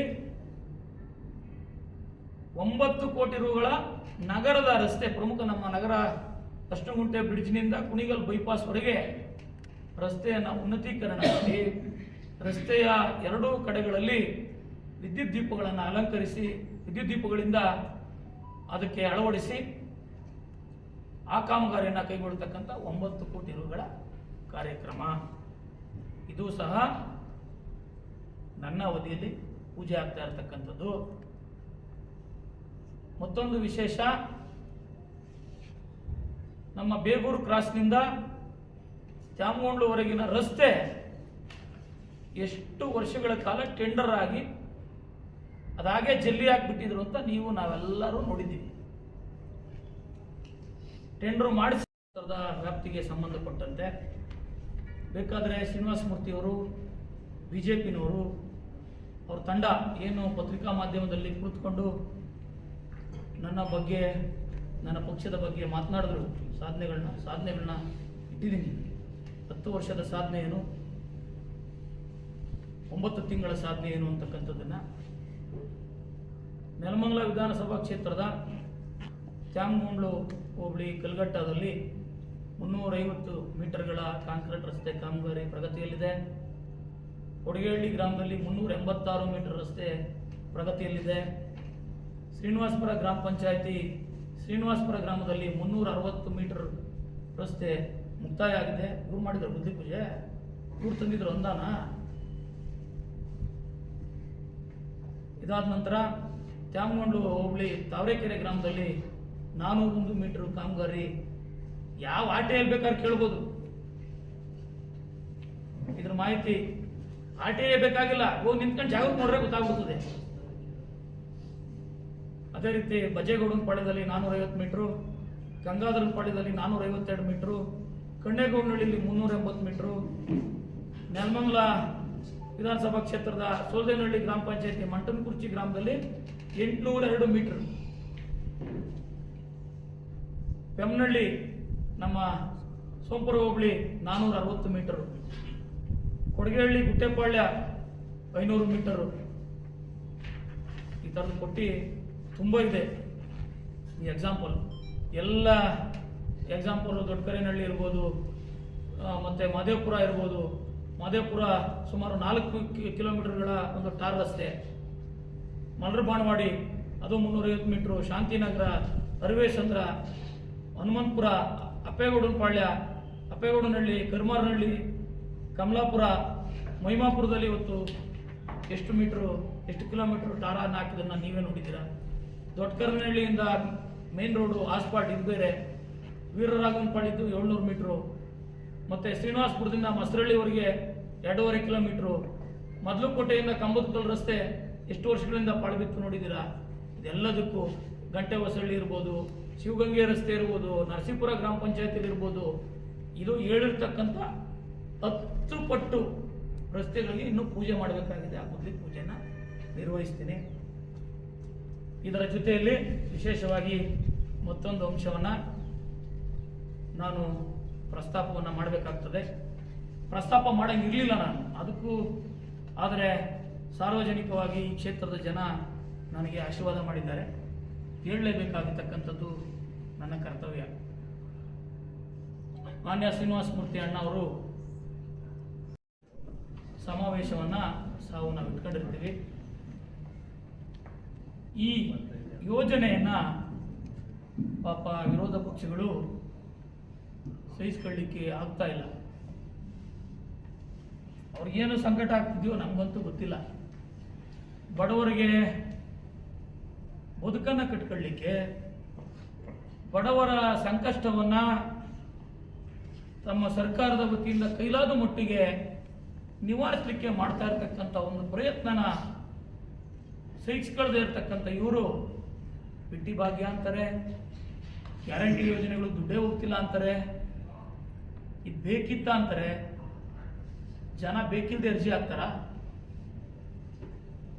ಹಿಂದೆ ಇವರಿದ್ದಾಗ ಮಾಡ್ಬೋದಿತ್ತು. ಇವ್ರ ಪಕ್ಷದ ಮುಖ್ಯಮಂತ್ರಿಗಳು ಬಿಜೆಪಿಯವರು ಇದ್ರು, ಜನತಾದಳದವರು ಇದ್ರು. ಒಂದು ಕಮಿಟ್ಮೆಂಟ್ ಬೇಕಲ್ಲ. ಮಾನ್ಯ ಮುಖ್ಯಮಂತ್ರಿಗಳು, ಮಾನ್ಯ ಉಪಮುಖ್ಯಮಂತ್ರಿಗಳು, ವಿಶೇಷವಾಗಿ ತಾಲೂಕಿನಲ್ಲಿ ನಾನು ಚುನಾವಣೆಗೆ ನಿಂತ ಸಂದರ್ಭದಲ್ಲಿ ಈ ಕ್ಷೇತ್ರದ ಜನತೆಗೆ ಒಂದು ಭರವಸೆಯನ್ನು ಕೊಟ್ಟಿದ್ದೆ. ನಮ್ಮ ಪಕ್ಷಕ್ಕೆ ಆಶೀರ್ವಾದ ಮಾಡಿ ಈ ರಾಜ್ಯದಲ್ಲಿ ಸರ್ಕಾರವನ್ನು ನಾವು ರಚನೆ ಮಾಡಿದ್ರೆ ನಿಮಗೆ ಈ ಥರ ಒಂದು ಭರವಸೆಯನ್ನು ಕೊಟ್ಟಿರ್ತೀವಿ, ಅದು ಈಡೇರಿಸ್ತೀವಿ ಅಂತ. ಅದೆಲ್ಲರಿಗೂ ಗೊತ್ತು ಇದು ಗ್ಯಾರಂಟಿಗಳೇನು ಅಂತ. ಅದಕ್ಕೆ ಸಂಬಂಧಪಟ್ಟಂತೆ ನಮ್ಮ ರಾಜ್ಯದಲ್ಲಿ ಎಲ್ಲ ಮಹಿಳೆಯರು ಇವತ್ತು ನಮ್ಮ ಕಾಂಗ್ರೆಸ್ ಪಕ್ಷದ ಸರ್ಕಾರವನ್ನು, ಮುಖ್ಯಮಂತ್ರಿಗಳಾದಂಥ ಸಿದ್ದರಾಮಯ್ಯನವ್ರನ್ನ, ಉಪಮುಖ್ಯಮಂತ್ರಿಗಳಾದಂಥ ಸನ್ಮಾನ್ಯ ಡಿ ಕೆ ಶಿವಕುಮಾರ್ ಅವರನ್ನು ಪ್ರತಿದಿನ ನೆನ್ಕೊಳ್ತಕ್ಕಂಥ ಕೆಲಸವನ್ನು ಮಾಡ್ತಾ ಇದ್ದಾರೆ. ಅದು ಪಾಪ ವಿರೋಧ ಪಕ್ಷಗಳ ಕಣ್ಣಿಗೆ ಕಾಣದೇ ಇರ್ಬೋದು, ನಮಗೆ ಮಾಹಿತಿ ಇದೆ. ನಮ್ಮ ನೆಲಮಂಗಲ ವಿಧಾನಸಭಾ ಕ್ಷೇತ್ರ ವ್ಯಾಪ್ತಿಯಲ್ಲಿ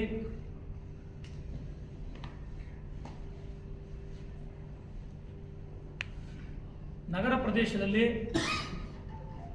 ಗೃಹಲಕ್ಷ್ಮಿ ಯೋಜನೆಗೆ ನೋಂದಾಯಿಸಿಕೊಂಡು ಅದರ ಪ್ರಯೋಜನವನ್ನು ಪಡಿತಾ ಇರತಕ್ಕಂಥ ಕುಟುಂಬದ ಯಜಮಾನಿ ಏನಿರ್ತಾರೆ ಅದರ ಸಂಖ್ಯೆ 13,280. ಗ್ರಾಮೀಣ ಪ್ರದೇಶದಲ್ಲಿ ಅದರ ಸಂಖ್ಯೆ 32,525. ಒಟ್ಟು 45,805 ಕುಟುಂಬಗಳಿಗೆ ನಮ್ಮ ಗೃಹಲಕ್ಷ್ಮಿ ಯೋಜನೆಯ 2,000 ಏನು ಪ್ರತಿ ತಿಂಗಳಿಗೆ ಕೊಡ್ತೀವಿ ಅದು ಅವರ ಅಕೌಂಟ್ಗೆ ಈಗಾಗಲೇ ಕ್ರೆಡಿಟ್ ಆಗಿರ್ತಕ್ಕಂಥದ್ದು.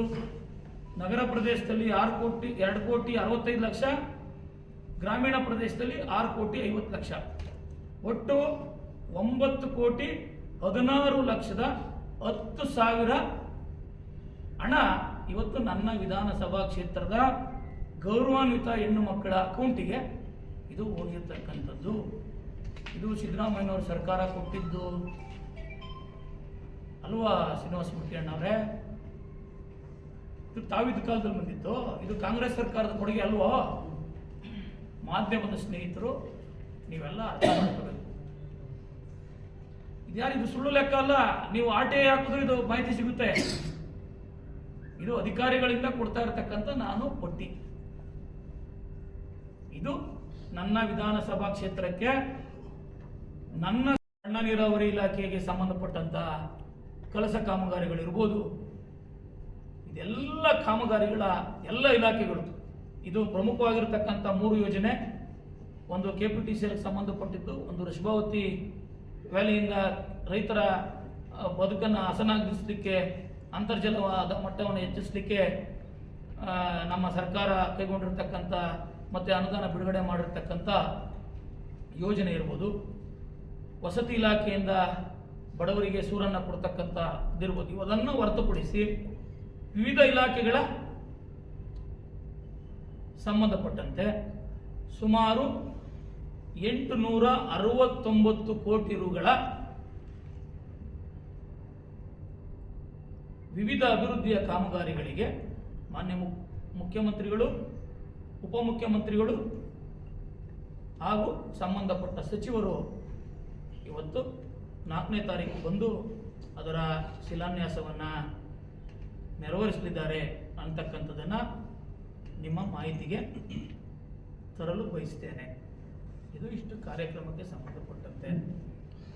ಇದರ ಜೊತೆಯಲ್ಲಿ ನಮ್ಮ ಗ್ಯಾರಂಟಿ ಯೋಜನೆಗಳಿಂದ ಉಪಯೋಗ ಪಡಿತಾ ಇರತಕ್ಕಂಥ ಒಂದು ಮಾಹಿತಿ ತರಿಸ್ತೇನೆ. ಬಂದಂಥವ್ರು ನಮ್ಮ ತಂದೆ ಸಾಮಾನ್ಯ ಶಿಕ್ಷಕರ ಮಗ. ನಾನು 10 ವರ್ಷ ಆಡಳಿತ ಮಾಡಿದಂಥ ಶಾಸಕರ ಸಲಹೆ ಸೂಚನೆಗಳನ್ನೇನಾದರೂ ತಗೋಬೇಕು, ಏನಾದರೂ ಇದೆಯಾ ಅವರಿಂದ ನಾನು ಆ ಯೋಜನೆಗಳನ್ನು ಮುಂದುವರಿಸ್ತಕ್ಕಂಥದ್ದು, ಅವರಿಂದ ಕಲಿತಕ್ಕಂಥದ್ದನ್ನ ಅಂತ ಹೇಳಿ ಪ್ರಾಮಾಣಿಕವಾಗಿ ಅಧಿಕಾರಿಗಳನ್ನ ಕೇಳಿದೆ. ತುಂಬ ಪ್ರಮುಖವಾದಂಥ ಇಲಾಖೆಗಳ ಮುಖ್ಯಸ್ಥರನ್ನ. ಅದು ಪತ್ರಿಕಾ ಸ್ನೇಹಿತರ ಮುಂದೆ ಇವತ್ತು ಹೇಳಲೇಬೇಕಾಯ್ತದೆ. ಯಾಕಂದ್ರೆ ನನ್ನ ವೈಯಕ್ತಿಕ ವಿಚಾರ ಮಾತಾಡಿದಾಗ ನಾನು ಮುಕ್ತವಾಗಿ ಹೇಳಿದ್ದೀನಿ. ಅವರು ನನಗೆ ಹೇಳಿದ್ರು, ಸ್ವಾಮಿ ನೀವೇನೋ ಕೆಲಸ ಕಾರ್ಯ ಮಾಡ್ಕೊಂಡು ಹೋಗ್ತಾ ಇದ್ದೀರಾ, ನೀವೇನೋ ಒಳ್ಳೆಯ ಹೆಸರು ಗೊತ್ತೈತೆ, ನಾವೆಲ್ಲ ಇವತ್ತು ನೆಮ್ಮದಿಯಾಗಿದ್ದೀವಿ. ನೀವು ಅವ್ರ ಸಲಹೆ ಸೂಚನೆಯನ್ನ ತಗೊಂಡು ಅವ್ರನ್ನ ಹಿಂಬಾಲಿಸ್ಬಿಟ್ರೆ ನಾವ್ಯಾರು ನೆಮ್ಮದಿಯಾಗಿರೋಕ್ಕಾಗಲ್ಲ ಅಂದ್ರು. ಯಾಕೆ ಸ್ವಾಮಿ? ಅವರು ನಾವು ವಾರ್ಷಿಕವಾಗಿ ಚಂದ ಕೊಡ್ಬೇಕು ಸ್ವಾಮಿ, ನಾವೆಲ್ಲಿಂದ ಚಂದ ಎತ್ತನ ಈ ಕ್ಷೇತ್ರದ ಜನತೆಯಿಂದ ನಾವು ವಸೂಲಿ ಮಾಡಬೇಕಾಗ್ತದೆ. ದಯಮಾಡಿ ನಿಮ್ಮ ಕೈ ಮುಗಿತೀವಿ ಸರ್, ಅವ್ರು ಏನು ಸಲಹೆ ತಗೋಬಾರ್ದು. ನಾನು 16 ಇಲಾಖೆಯ ಅಧಿಕಾರಿಗಳನ್ನ ಕೇಳಿದೆ. ಅವ್ರ ಹತ್ರ ಬಂದಂಥದ್ದು ಒಂದೇ ಉತ್ತರ. ಅಧಿಕಾರಿಗಳು ಹೇಳಿದ್ರು, ಸ್ವಾಮಿ ನಾವು ದೇಣಿಗೆ ಕೊಡ್ಲಿಲ್ಲ ಅಂದ್ರೆ ಅವ್ರ ದರ್ಶನನೇ ಆಗಲ್ಲ ಸ್ವಾಮಿ ಎಂದ್ರು. ಇದು ನಾನು ನಂಬಿರ್ತಕ್ಕಂಥ ದೇವರ ಪಾದದ ಮೇಲೆ ಪ್ರಮಾಣ ಮಾಡಿ ಹೇಳ್ತಾ ಇರ್ತೀನಿ, ಇದು ಸತ್ಯ. ನಾನು ಅವ್ರ ಮೇಲೆ ಹೊಟ್ಟೆ ಕಿಚ್ಚಿನಿಂದ ಆರೋಪ ಮಾಡ್ತಾ ಇಲ್ಲ. ಇವತ್ತು PDOಗಳು 3 ರಿಂದ 4 ಬಾರಿ ವಾರ್ಷಿಕವಾಗಿ ಅವರಿಗೆ ಕಪ್ಪ ಕಾಣಿಕೆಯನ್ನು ಕೊಡಬೇಕಾಗಿತ್ತು. ಇದೇ ಕಾಲ ಇವ್ರ ಕಾಲದಲ್ಲಿ ಇದ್ದಂಥ PDOಗಳೇ, ನಾನು ಹಾಕಿರ್ತಕ್ಕಂಥ PDOಗಳಲ್ಲ ಯಾರು ಹೇಳಿರ್ತಕ್ಕಂಥದ್ದು. ಈ ವ್ಯವಸ್ಥೆ ನೆಲಮಂಗಲದಲ್ಲಿ ಇದೆಯಾ ಸನ್ಮಾನ್ಯ ಶ್ರೀನಿವಾಸಮೂರ್ತಿ ಅಣ್ಣವರೇ? ಇದೇ ಒಬ್ಬ ತಾಲೂಕಿನ ಮಗ, ನಮ್ಮ ತಾಲೂಕಿನ ಹೆಮ್ಮೆಯ ಪುತ್ರ ಸೋಲ್ದೇವನಹಳ್ಳಿ ರುದ್ರಪ್ಪನವರ ಅಣ್ಣನಾದಂಥ ಹನುಮಂತರಾಯಪ್ಪನವರು ನಿಮ್ಮ ಸರ್ಕಾರ ಇದ್ದಂಥ ಸಂದರ್ಭದಲ್ಲಿ ಇವು ಆಗ್ಲಿಕ್ಕೆ ಇಲ್ಲಿ ಬರ್ಲಿಕ್ಕೆ ಪ್ರಯತ್ನ ಮಾಡ್ತಾರೆ. ನೀವು ಅವರಿಂದ ಎಷ್ಟು ಹಣವನ್ನ ಕೇಳಿದ್ರಿ? ಎಷ್ಟು ಹಣ ವಸೂಲಾಗುವವರೆಗೂ ನೀವು ಅವರಿಗೆ ಶಿಫಾರಸು ಪತ್ರ ಕೊಡಲಿಲ್ಲ. ಈ ತಾಲೂಕಿನ ಜನ ಪ್ರತಿಯೊಬ್ಬರು ಚುನಾವಣೆ ಪೂರ್ವದಲ್ಲಿ, ಚುನಾವಣೆ ನಂತರದಲ್ಲಿ, ನಾನು ಗೆದ್ದ ನಂತರದಲ್ಲಿ ಹೇಳಿದ್ದಾರೆ ಶ್ರೀನಿವಾಸಮೂರ್ತಿ ಅಣ್ಣವರೇ. ಆ ಥರದ್ದು ಒಂದೇ ಒಂದು ನಿದರ್ಶನ ಏನಾದರೂ ನನಗೆ ಪ್ರೂವ್ ಮಾಡಿದ್ರೆ, ನನ್ನ ಮೇಲೆ ನೀವು ಆರೋಪ ಮಾಡಿದ್ರೆ, ಕೊಟ್ಟಂತ ಅಧಿಕಾರಿನ, ಕೇಳದಂತ ಅಧಿಕಾರಿನ ನಾನು ಮುಂದೆ ತಂದು ನಿಲ್ಲಿಸಿದ್ರೆ ಇವತ್ತೇ ರಾಜೀನಾಮೆಯನ್ನು ಕೊಡ್ತೀನಿ. ಈ ತಾಲೂಕಿನಲ್ಲಿದ್ದಂಥ ನಿಮ್ಮ ಕಾಲದಲ್ಲಿ ತುಳ್ತಾ ಇದ್ದಂಥ ಭ್ರಷ್ಟಾಚಾರವನ್ನು ಹೋಗಲಾಡಿಸಿದ್ದೇನೆ. ನಾನು ಯಾವುದಾದ್ರೂ ಇಲಾಖೆಯ ಅಧಿಕಾರಿಗಳಿಗೆ ಕಠಿಣ ಶಬ್ದಗಳಲ್ಲಿ ಈ ತಾಲೂಕಿನ ಜನರ ಕೆಲಸವನ್ನು ಮಾಡಲಿಲ್ಲ ಅಂತ ಹೇಳಿ ಒತ್ತಾಯ ಮಾಡಿ ಸ್ವಲ್ಪ ಫೋರ್ಸ್ ಮಾಡಿದ್ರೆ ಆಗಲೇ ನೀವು ನಿಮ್ಮ ಹಿಂಬಾಲಕರು ಫೋನ್ ಮಾಡಿರ್ತೀರಾ, MLA ಏನ್ ಹೇಳ್ತಾರೆ ರೆಕಾರ್ಡ್ ಮಾಡ್ಕೊಳ್ರಿ. ಸ್ವಾಮಿ, ನಾನು ನನ್ನ ಕ್ಷೇತ್ರದ ವಿಧಾನಸಭಾ ಕ್ಷೇತ್ರದ ವಿವಿಧ ಅಭಿವೃದ್ಧಿ ಕಾಮಗಾರಿಗಳಿಗೆ ಸಂಬಂಧಪಟ್ಟಂತೆ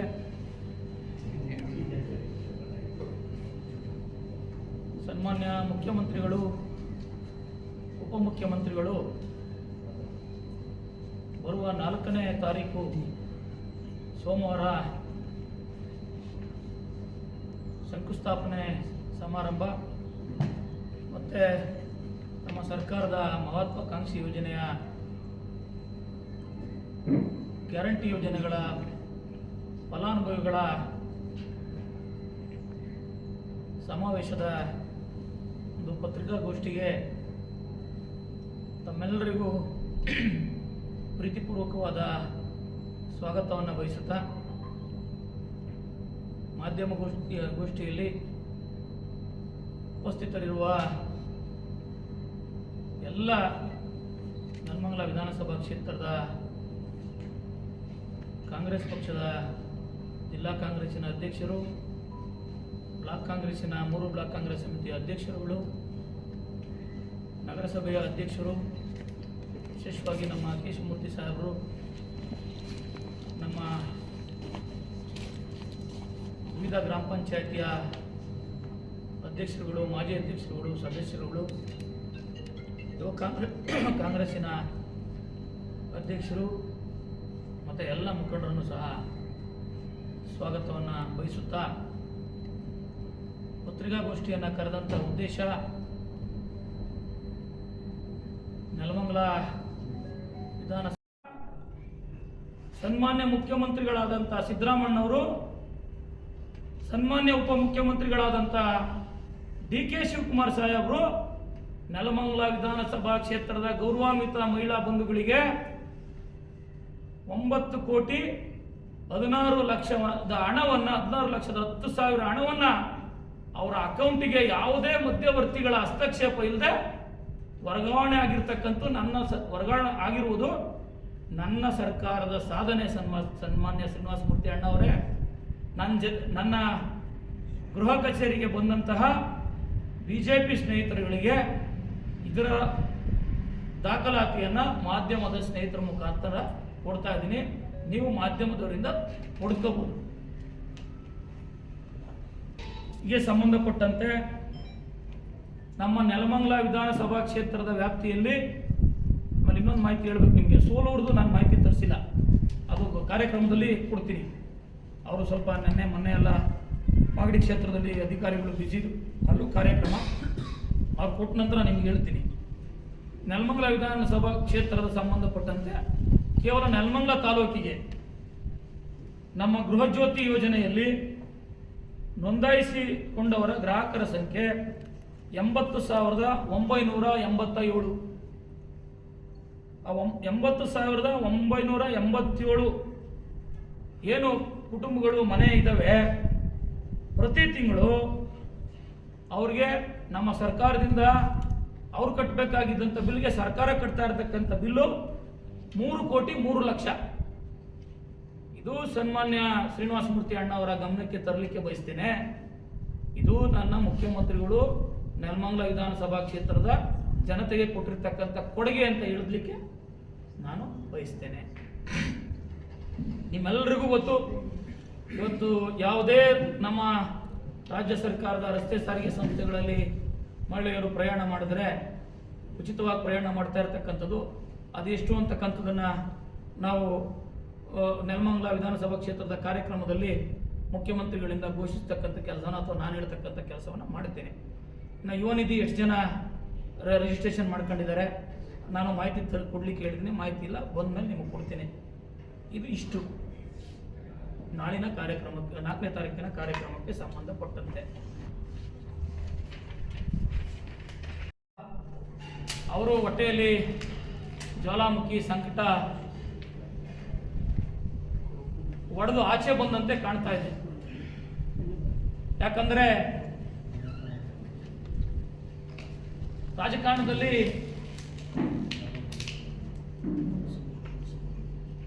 ಆರೋಪ ಮಾಡ್ತಕ್ಕಂಥದ್ದು ಆಧಾರ ಸಹಿತವಾಗಿರ್ತಕ್ಕಂಥ ಆರೋಪವನ್ನು ಮಾಡಬೇಕು. ಆಧಾರ ರಹಿತವಾದಂಥ ಆರೋಪ ಮಾಡೋರಿಗೆ ಏನು ಹೇಳ್ತಾರೆ? ಮಾಧ್ಯಮದ ಸ್ನೇಹಿತರಿಗೆ ನೀವೇ ಹೇಳಬೇಕು.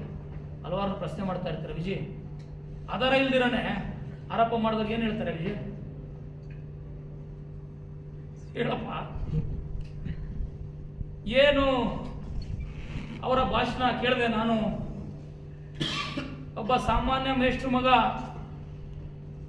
400 ಕೋಟಿ ಅಫಿಡವಿಟ್ ಹಾಕಿದ್ದಾರೆ, 400 ಕೋಟಿ ಘೋಷಣೆ ಮಾಡ್ಕೊಂಡಿದ್ದಾರೆ ಅಂತ ಕೇಳಿದ್ರು.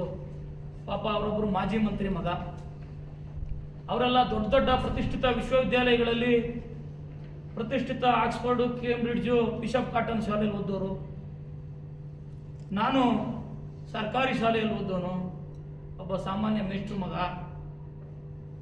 ಅವರ ಹೊಟ್ಟೆ ಕಿಚ್ಚು ಎಷ್ಟು ಸುಳ್ಳಿನ ಕಂತೆ, ಅವರು ಎಷ್ಟು ಹತಾಶರಾಗಿದ್ದಾರೆ, ಅವರ ಸೋಲನ್ನ, ಜನ ಕೊಟ್ಟಿದ್ದಂಥ ತೀರ್ಪನ್ನ ಅವರು ಒಪ್ಕೊಳ್ಳೋಕ್ಕೆ ಎಷ್ಟು ತಯಾರಿಲ್ಲ ಅಂದರೆ, ನಾನು ಅಫಿಡವಿಟ್ ಹಾಕಿರ್ತಕ್ಕಂಥದ್ದು, ನನ್ನ ಹೆಸರಲ್ಲಿ ಘೋಷಣೆ ಮಾಡಿರ್ತಕ್ಕಂಥದ್ದು 6.5 ಕೋಟಿ ರೂಪಾಯಿಗಳ ಆಸ್ತಿ, ಚಿರಾಸ್ತಿ, ಸ್ಥಿರಾಸ್ತಿ, ಏನೋ ಚರಾಸ್ತಿ, ಸ್ಥಿರಾಸ್ತಿ.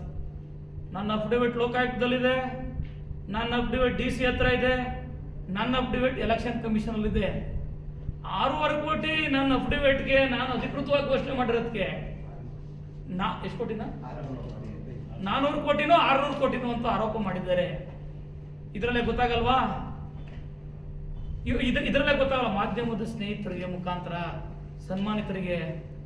ಸನ್ಮಾನ್ಯರಿಗೆ ಹೇಳಲಿಕ್ಕೆ ಬಯಸ್ತೇನೆ, ಸ್ವಾಮಿ, ಜನರ ತೀರ್ಪನ್ನು ಒಪ್ಕೊಳ್ಳಿ. ನಿಮ್ಮ ತಳಮಳ, ನಿಮ್ಮ ಆಕ್ರೋಶ, ನಿಮ್ಮ ಹೊಟ್ಟೆ ಕಿಚ್ಚನ್ನ ಜನರ ಸೇವೆಗೆ ಮುಡುಪಾಗಿ ಇಟ್ಟಿದ್ರೆ ಜನ ನಿಮ್ಗೆ ಆಶೀರ್ವಾದ ಮಾಡೋದು. 6.5 ಕೋಟಿ ರೂಪಾಯಿ ನಾನು ನನ್ನ ಆಸ್ತಿ ಘೋಷಣೆ ಮಾಡಿದ್ರೆ 400 ಕೋಟಿ 600 ಕೋಟಿ ಅಂತ ನೀವು ಭಾಷಣ ಮಾಡ್ತಿರಲ್ಲ ಸ್ವಾಮಿ. ಇದೇನಾ ನೀವು ಓದಿರೋಂಥ ವಿಶ್ವವಿದ್ಯಾಲಯ ನಿಮ್ಗೆ ಕಲ್ಸ್ಕೊಟ್ಟಿರೋದು? ಇದೇನಾ ನಿಮ್ಮ ಆಕ್ಸ್ಫರ್ಡ್, ಕೇಂಬ್ರಿಡ್ಜು, ನಿಮ್ಮ ಮಾಜಿ ಮಂತ್ರಿ, ದೊಡ್ಡ ಕುಟುಂಬದ ದೊಡ್ಡ ಮನೆತನ ಆದ ಮಗನಿಗೆ ಕೊಟ್ಟಿರ್ತಕ್ಕಂಥ ಸಂಸ್ಕಾರ? ಅವ್ರು 400 ಕೋಟಿ ಆಧಾರಕ್ಕೆ ಸಾಕ್ಷಿ ತಗೊಂಬರ್ಲಿ, ನಾನು ಕೊಟ್ಟಿರ್ತಕ್ಕಂಥ ಅಫಿಡವಿಟ್ಗೂ ಸಾಕ್ಷಿ ತಗೊಂಬರ್ತೀನಿ. ಇವೆಲ್ಲ ಸುಳ್ಳು, ಮೋಸ, ವಂಚನೆಯ ರಾಜಕಾರಣವನ್ನು ಬಿಡಿ. ಈ ತಾಲೂಕಿನ ಅಭಿವೃದ್ಧಿಗೆ ನಿಮ್ಮ ಕೈಲಾದರೆ ಈ ತಾಲೂಕಿನ ಅಭಿವೃದ್ಧಿಗೆ ನೀವು ಕೈ ಜೋಡಿಸಿ. ನಿಮ್ಮ ಕೈಲಾಗಲಿಲ್ಲ ಅಂದರೆ ನೀವು ಸಹ ನಿಮ್ಮ ಪಾಡಿಗೆ ಜನ ತೀರ್ಮಾನ ಮಾಡಲಿ ಅಂತ ಜನಕ್ಕೆ ಬಿಟ್ಟುಬಿಡಿ.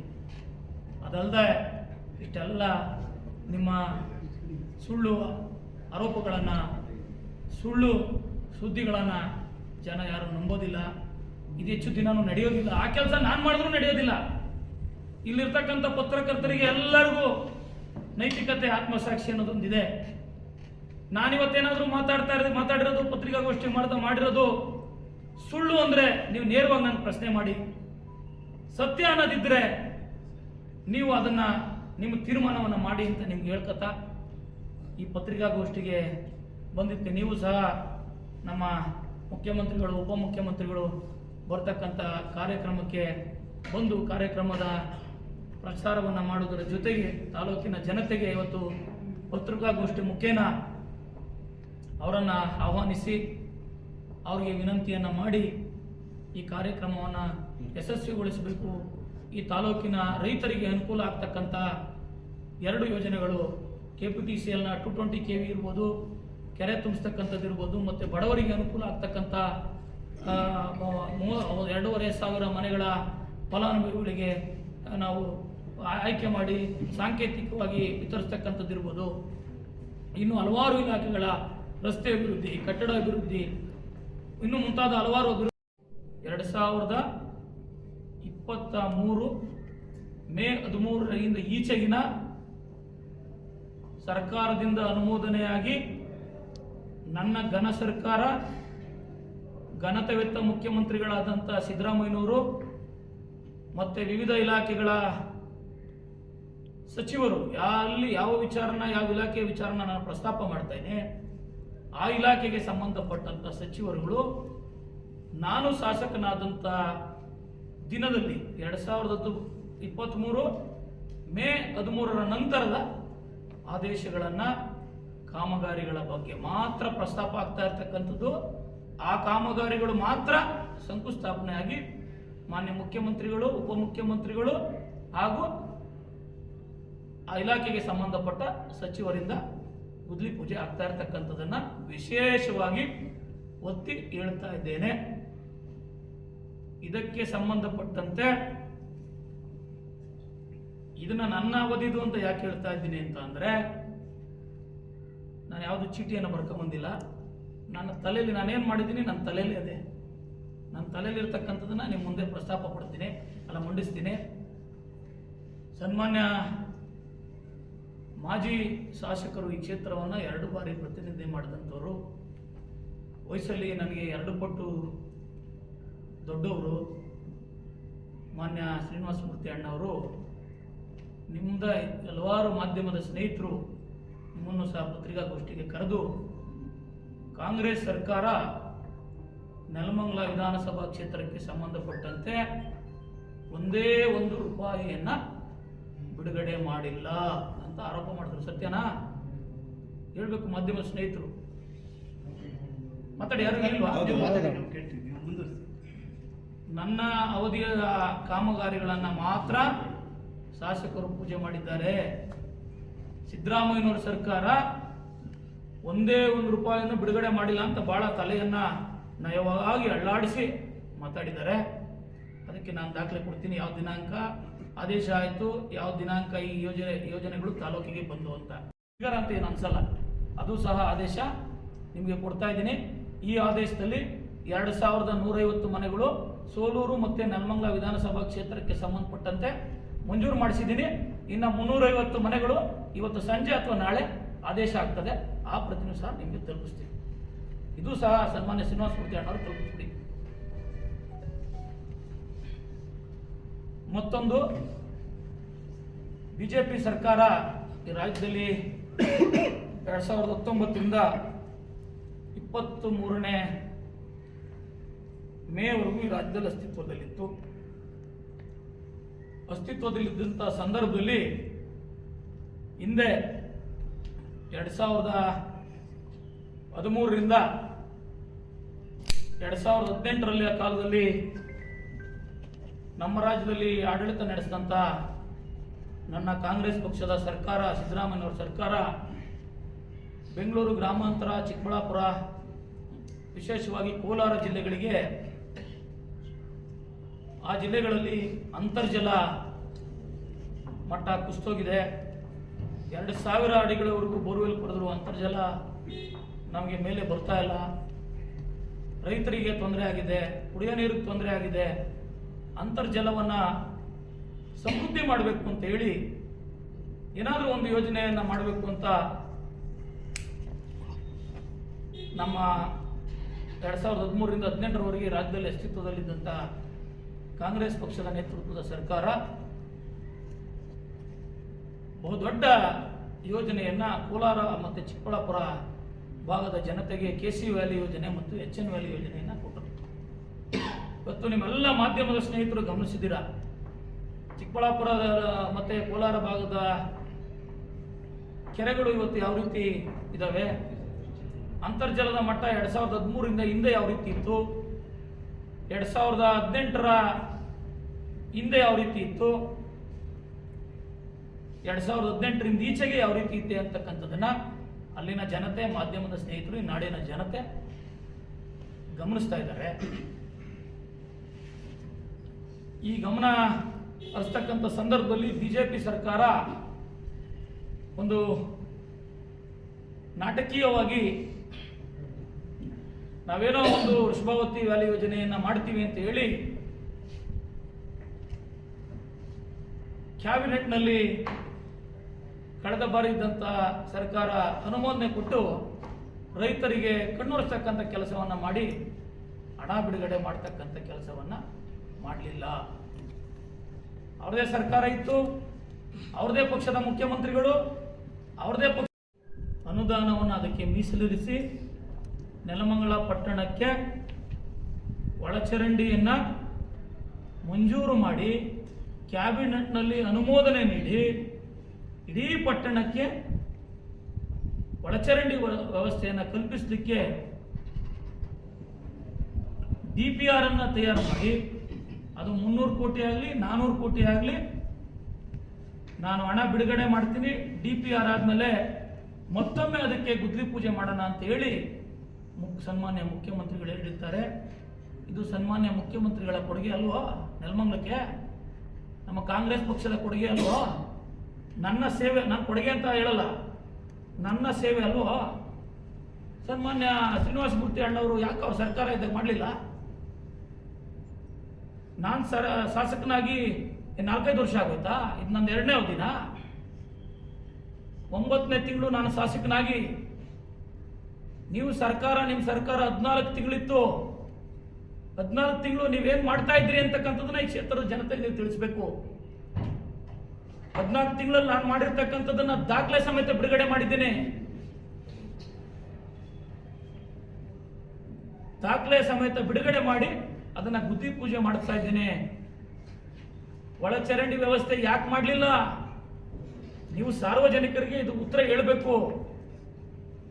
ನಾನೇನಿಲ್ಲಿ ಡೋಂಗಿ ಪತ್ರಿಕಾಗೋಷ್ಠಿ ಕರೆದಿಲ್ಲ, ಅಥವಾ ನೀವೇನೋ ಪತ್ರಿಕಾಗೋಷ್ಠಿ ಮಾಡಿದ್ರಿ, ಅಥವಾ ಮುಖ್ಯಮಂತ್ರಿಗಳು ಬರ್ತಾ ಇದ್ದಾರೆ, ಉಪಮುಖ್ಯಮಂತ್ರಿಗಳು ಬರ್ತಾ ಇದ್ದಾರೆ ಅಂತ ನಾನು ಅಲ್ಲಿ ಪತ್ರಿಕಾಗೋಷ್ಠಿಯನ್ನು ಕರೆದಿಲ್ಲ. ದಾಖಲೆ ಸಮೇತ ನಾನು ಪ್ರತಿಗಳನ್ನ ಕೊಡ್ತೀನಿ ಅಂತ ಮಾಧ್ಯಮದಲ್ಲಿ ನಾನು ಹೇಳಿದ್ದೆ. ಆ ಕೆಲಸವನ್ನ ನಾನು ಮಾಡ್ತಾ ಇದ್ದೀನಿ. ನೀವು ಯಾಕೆ ಮಾಡಲಿಲ್ಲ ಅಂತಕ್ಕಂಥದ್ದನ್ನ ಹೇಳಬೇಕು. ಅಥವಾ ಯಾರಾದ್ರೂ ಹೇಳಿದ್ರಾ ನಿಮ್ಗೆ ಮಾಡಬೇಡಿ ಸ್ವಾಮಿ? ನಿಮ್ಗೆ ಯಾರಾದ್ರೂ ಪತ್ರ ಕೊಟ್ಟಿದ್ರಾ? ಜನತೆಯ ನೋವಿಗೆ ಸ್ಪಂದಿಸಬೇಕಿತ್ತಲ್ವಾ ನೀವು? ಕಾಂಗ್ರೆಸ್ ಸರ್ಕಾರನೇ ಬರಬೇಕಾಯ್ತಾ? ಇದು ಒಂದು ಅಂಶ. ಮತ್ತೊಂದು,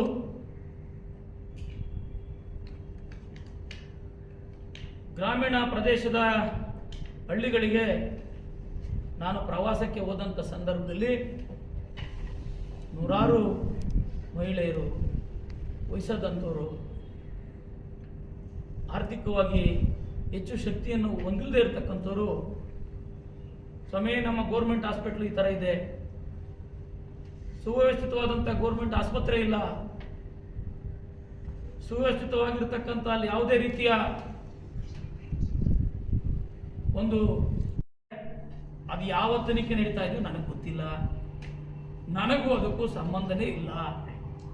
ಪಾಪ ಹತಾಶರಾಗಿ ಅವರ ಜ್ವಾಲಾಮುಖಿ ಒಳಗಡೆ ಹೊಟ್ಟೆ ಒಳಗಡೆ ಉರಿತಾ ಇದ್ದಿದ್ದು ಎಕ್ಸ್ಪೋಸ್ ಆಗಿದೆ ಅಂತ ನನಗೆ ಅನ್ನಿಸ್ತಾ ಇದೆ. ನಾನು ಮಾಡಿದ್ರೆ ಅಕ್ರಮ ತನಿಖೆ ಆಗಲಿ, ನನ್ನ ಜೈಲಿಗೆ ಹಾಕ್ಲಿ,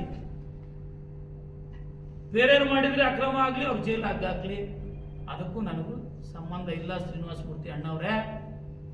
ಅದಕ್ಕೂ ನನಗೂ ಸಂಬಂಧ ಇರತಕ್ಕಂಥ ದಾಖಲೆಗಳನ್ನ ನೀವು 10 ವರ್ಷ ಶಾಸಕರು, ವಿಶೇಷವಾಗಿ ವೈದ್ಯಕೀಯ ಪದವಿಯನ್ನು ಪಡೆದಿರ್ತಕ್ಕಂಥವ್ರು, ನನಗಿನ್ನ ವಿಚಾರವಂತರು, ನನಗಿನ್ನ ಜ್ಞಾನವಂತರು, ನನಗಿನ್ನ ಅಪಾರ ಅನುಭವ ಇರತಕ್ಕಂಥವ್ರು, ನಾನು ಮಾಡ್ತಾ ಇರತಕ್ಕಂಥ ಕೆಲಸ ಕಾರ್ಯಗಳನ್ನ ಈ ತಾಲೂಕಿನಲ್ಲಿ ಜನತೆಗೆ ನುಡಿದಂತೆ ನಡೀತಾ ಇರೋದನ್ನ ಸಹಿಸಕ್ಕಾಗದೆ ಸುಳ್ಳು ಆರೋಪ ಮಾಡಿದ್ದೀರಲ್ಲ,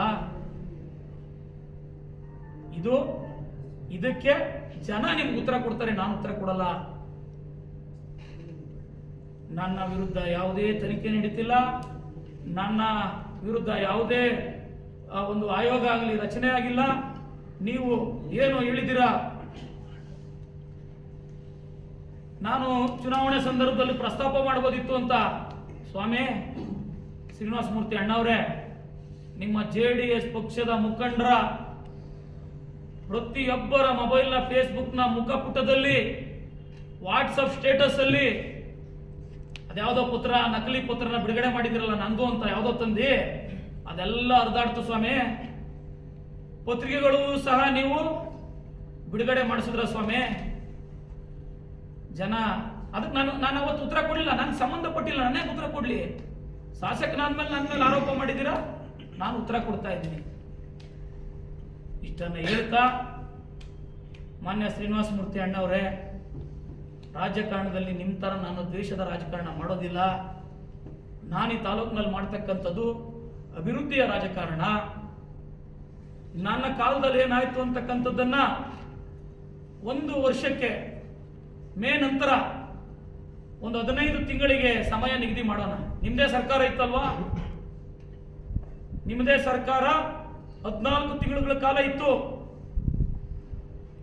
ನಾನು ಶಾಸಕನಾಗಿ ಕೇವಲ 9 ತಿಂಗಳು. ನಿಮ್ಮ 14 ತಿಂಗಳು, ನಿಮ್ಮ 10 ವರ್ಷ, ನನ್ನ 1 ವರ್ಷ. ಇಷ್ಟು ಅವಧಿಯಲ್ಲಿ ಆಗಿರ್ತಕ್ಕಂಥ ಅಭಿವೃದ್ಧಿಗಳನ್ನ, ಈ ತಾಲೂಕಿಗೆ ಮಂಜೂರಾದಂಥ ಅಭಿವೃದ್ಧಿಯ ಯೋಜನೆಗಳನ್ನ ದಾಖಲೆ ಸಮೇತ ಆದೇಶ ಪ್ರತಿಗಳ ಸಮೇತ ನಮ್ಮ ನೆಲಮಂಗಲ ಅಂಬೇಡ್ಕರ್ ಕ್ರೀಡಾಂಗಣದಲ್ಲಿ ನೀವು ಮತ್ತೆ ನಿಮ್ಮ ಪಕ್ಷದ ಮುಖಂಡರು, ನಾನು ಮತ್ತೆ ನನ್ನ ಪಕ್ಷದ ಮುಖಂಡರು ಇದಕ್ಕೆ ಸಾಕ್ಷಿಯಾಗಿ ನೆಲಮಂಗಲ ವಿಧಾನಸಭಾ ಕ್ಷೇತ್ರದ ಜನತೆ ಒಂದೇ ವೇದಿಕೆಯಲ್ಲಿ ಒಂದು ಕಡೆ ನಿಮ್ಮದು LED ಸ್ಕ್ರೀನ್ ಇರಲಿ, ಒಂದು ಕಡೆ ನನ್ನ ಸಾಧನೆ ಅಥವಾ ನನ್ನ ಪಕ್ಷದ ಸಾಧನೆ, ನನ್ನ ಸರ್ಕಾರದ ಸಾಧನೆ ಒಂದು ಕಡೆ LED ಸ್ಕ್ರೀನ್ ಇರಲಿ. ನೀವು ನಿಮ್ಗೆ ಬೇಕಾದಂಥ ಆದೇಶಗಳನ್ನು ತಾಂಬಂದು ಡಿಸ್ಪ್ಲೇ ಮಾಡಿ, ನಾನು ಮಾಡಿರ್ತಕ್ಕಂಥ ಕೆಲಸಗಳನ್ನು ತಾಂಬಂದು ನಾನು ಡಿಸ್ಪ್ಲೇ ಮಾಡ್ತೀನಿ. ಅವತ್ತು ಜನ ತೀರ್ಮಾನ ಮಾಡಲಿ ಯಾರು ಕೆಲಸಗಾರ, ಯಾರು ಬೇರೆ ವ್ಯವಹಾರ ಮಾಡ್ತಕ್ಕಂಥ ಒಬ್ಬ ಶಾಸಕ ಅಂತ. ಇದನ್ನೆಲ್ಲನೂ ಸಹಿಸಕ್ಕಾಗ್ದಿರಾ ನೀವು ನನ್ನ ಮೇಲೆ ಆರೋಪ ಮಾಡ್ತಿರಲ್ಲ ಸ್ವಾಮಿ.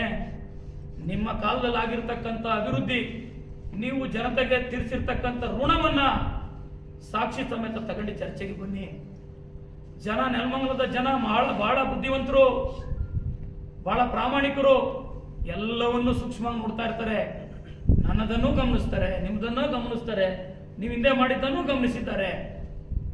ಹಾಗಾಗಿ ಜನವನ್ನ ದಿಕ್ತಪ್ಪಿಸ್ತಕ್ಕಂಥ ಕೆಲಸವನ್ನ ಬಹಳ ಹತಾಶರಾಗಿ ಹೊಟ್ಟೆ ಕಿಚ್ಚಿನಿಂದ ಮಾಡಕ್ಕೆ ಹೋಗಬೇಡಿ. ನೀವು ಹಿಂದೆ ಮಾಡಿದಂಥ ಆಡಳಿತ ತಾಲೂಕಿನ ಜನ ನೋಡಿದ್ದಾರೆ. ಇವತ್ತು ತಾಲೂಕಿನ ಅಧಿಕಾರಿಗಳನ್ನ ನಾನು ಕೇಳಿದೆ. ನಾನು ಒಬ್ಬ ನನ್ನ ತಂದೆ ಕೆಲಸ ಮಾಡದೇ ಇದ್ರೆ ನಡೀರಿ ನೀವು ಜಾಗ ಖಾಲಿ ಮಾಡಿ ಅಂತ ನಾನು ಇವತ್ತು ಮಾತಾಡಿದ್ದೀನಿ, ಮುಂದಕ್ಕೂ ಮಾತಾಡ್ತೀನಿ. ನನಗೆ ಅದರ ಅವಶ್ಯಕತೆ ಇಲ್ಲ. ಸನ್ಮಾನ್ಯ ಶ್ರೀನಿವಾಸ ಮೂರ್ತಿ ಅಣ್ಣವ್ರೆ, ರಾಜಕಾರಣವನ್ನ ಚಪಲಕ್ಕೆ ಏನೋ ಆರೋಪ ಮಾಡ್ತಕ್ಕಂಥದ್ದಲ್ಲ. ಆರೋಪ ಮಾಡಿದ್ರೆ ಸಾಕ್ಷ್ಯಾಧಾರ ಇರಬೇಕು. ಇವತ್ತು ಹನುಮಂತರೇ, ಅದೇ ನನ್ನ ಅವಧಿಯಲ್ಲಿ ನನ್ನ ತಾಲೂಕಿನ ಅಧಿಕಾರಿಗಳು ಇಒ ಇರ್ಬೋದು, ತಹಸೀಲ್ದಾರ್ ಅವರು ಇರ್ಬೋದು, ನನಗೆ ಬಂದು ಕೇಳಿದ್ರೆ ನಾನು ಅವರಿಗೆ ಹೂಗುಚ್ಛವನ್ನ ನೀಡಿ ನನ್ನ ತಾಲೂಕಿಗೆ ಸೇವೆಯನ್ನ ಮಾಡಿ ಈ ತಾಲೂಕಿನ ಒಬ್ಬ ಮಗನ ಅವಶ್ಯಕತೆ ಇದೆ ಅಂತ ಹೇಳಿ ನಾನು ಕರ್ಕೊಂಡ್ಬರ್ತಿದ್ದೆ. ಸ್ವಾಮಿ, ಇದಕ್ಕಿನ್ನ ರಾಜಕಾರಣದಲ್ಲಿ ಬೇಕಾಗಿರ್ತಕ್ಕಂಥದ್ದು ನೈತಿಕತೆ, ಆತ್ಮಸಾಕ್ಷಿ. ನಿಮ್ಗೇನು ಆಧಾರ ಕೊಡಿ ಅಂತ ನಾನು ಕೇಳಲ್ಲ. ಇದು ನಾನು ಹೇಳ್ತಾ ಇರ್ತಕ್ಕಂಥದ್ದು ಸತ್ಯನಾ ಸುಳ್ಳ, ನಿಮ್ಮ ಮನೆ ದೇವ್ರ ಮುಂದೆ ನಿಂತ್ಕೊಂಡು ನಿಮ್ಮ ಆತ್ಮಸಾಕ್ಷಿಗೆ ನೀವು ಪ್ರಶ್ನೆ ಮಾಡ್ಕೊಳ್ಳಿ. ನಾನು ಜಾಸ್ತಿ ಏನು ಮಾತಾಡಲ್ಲ.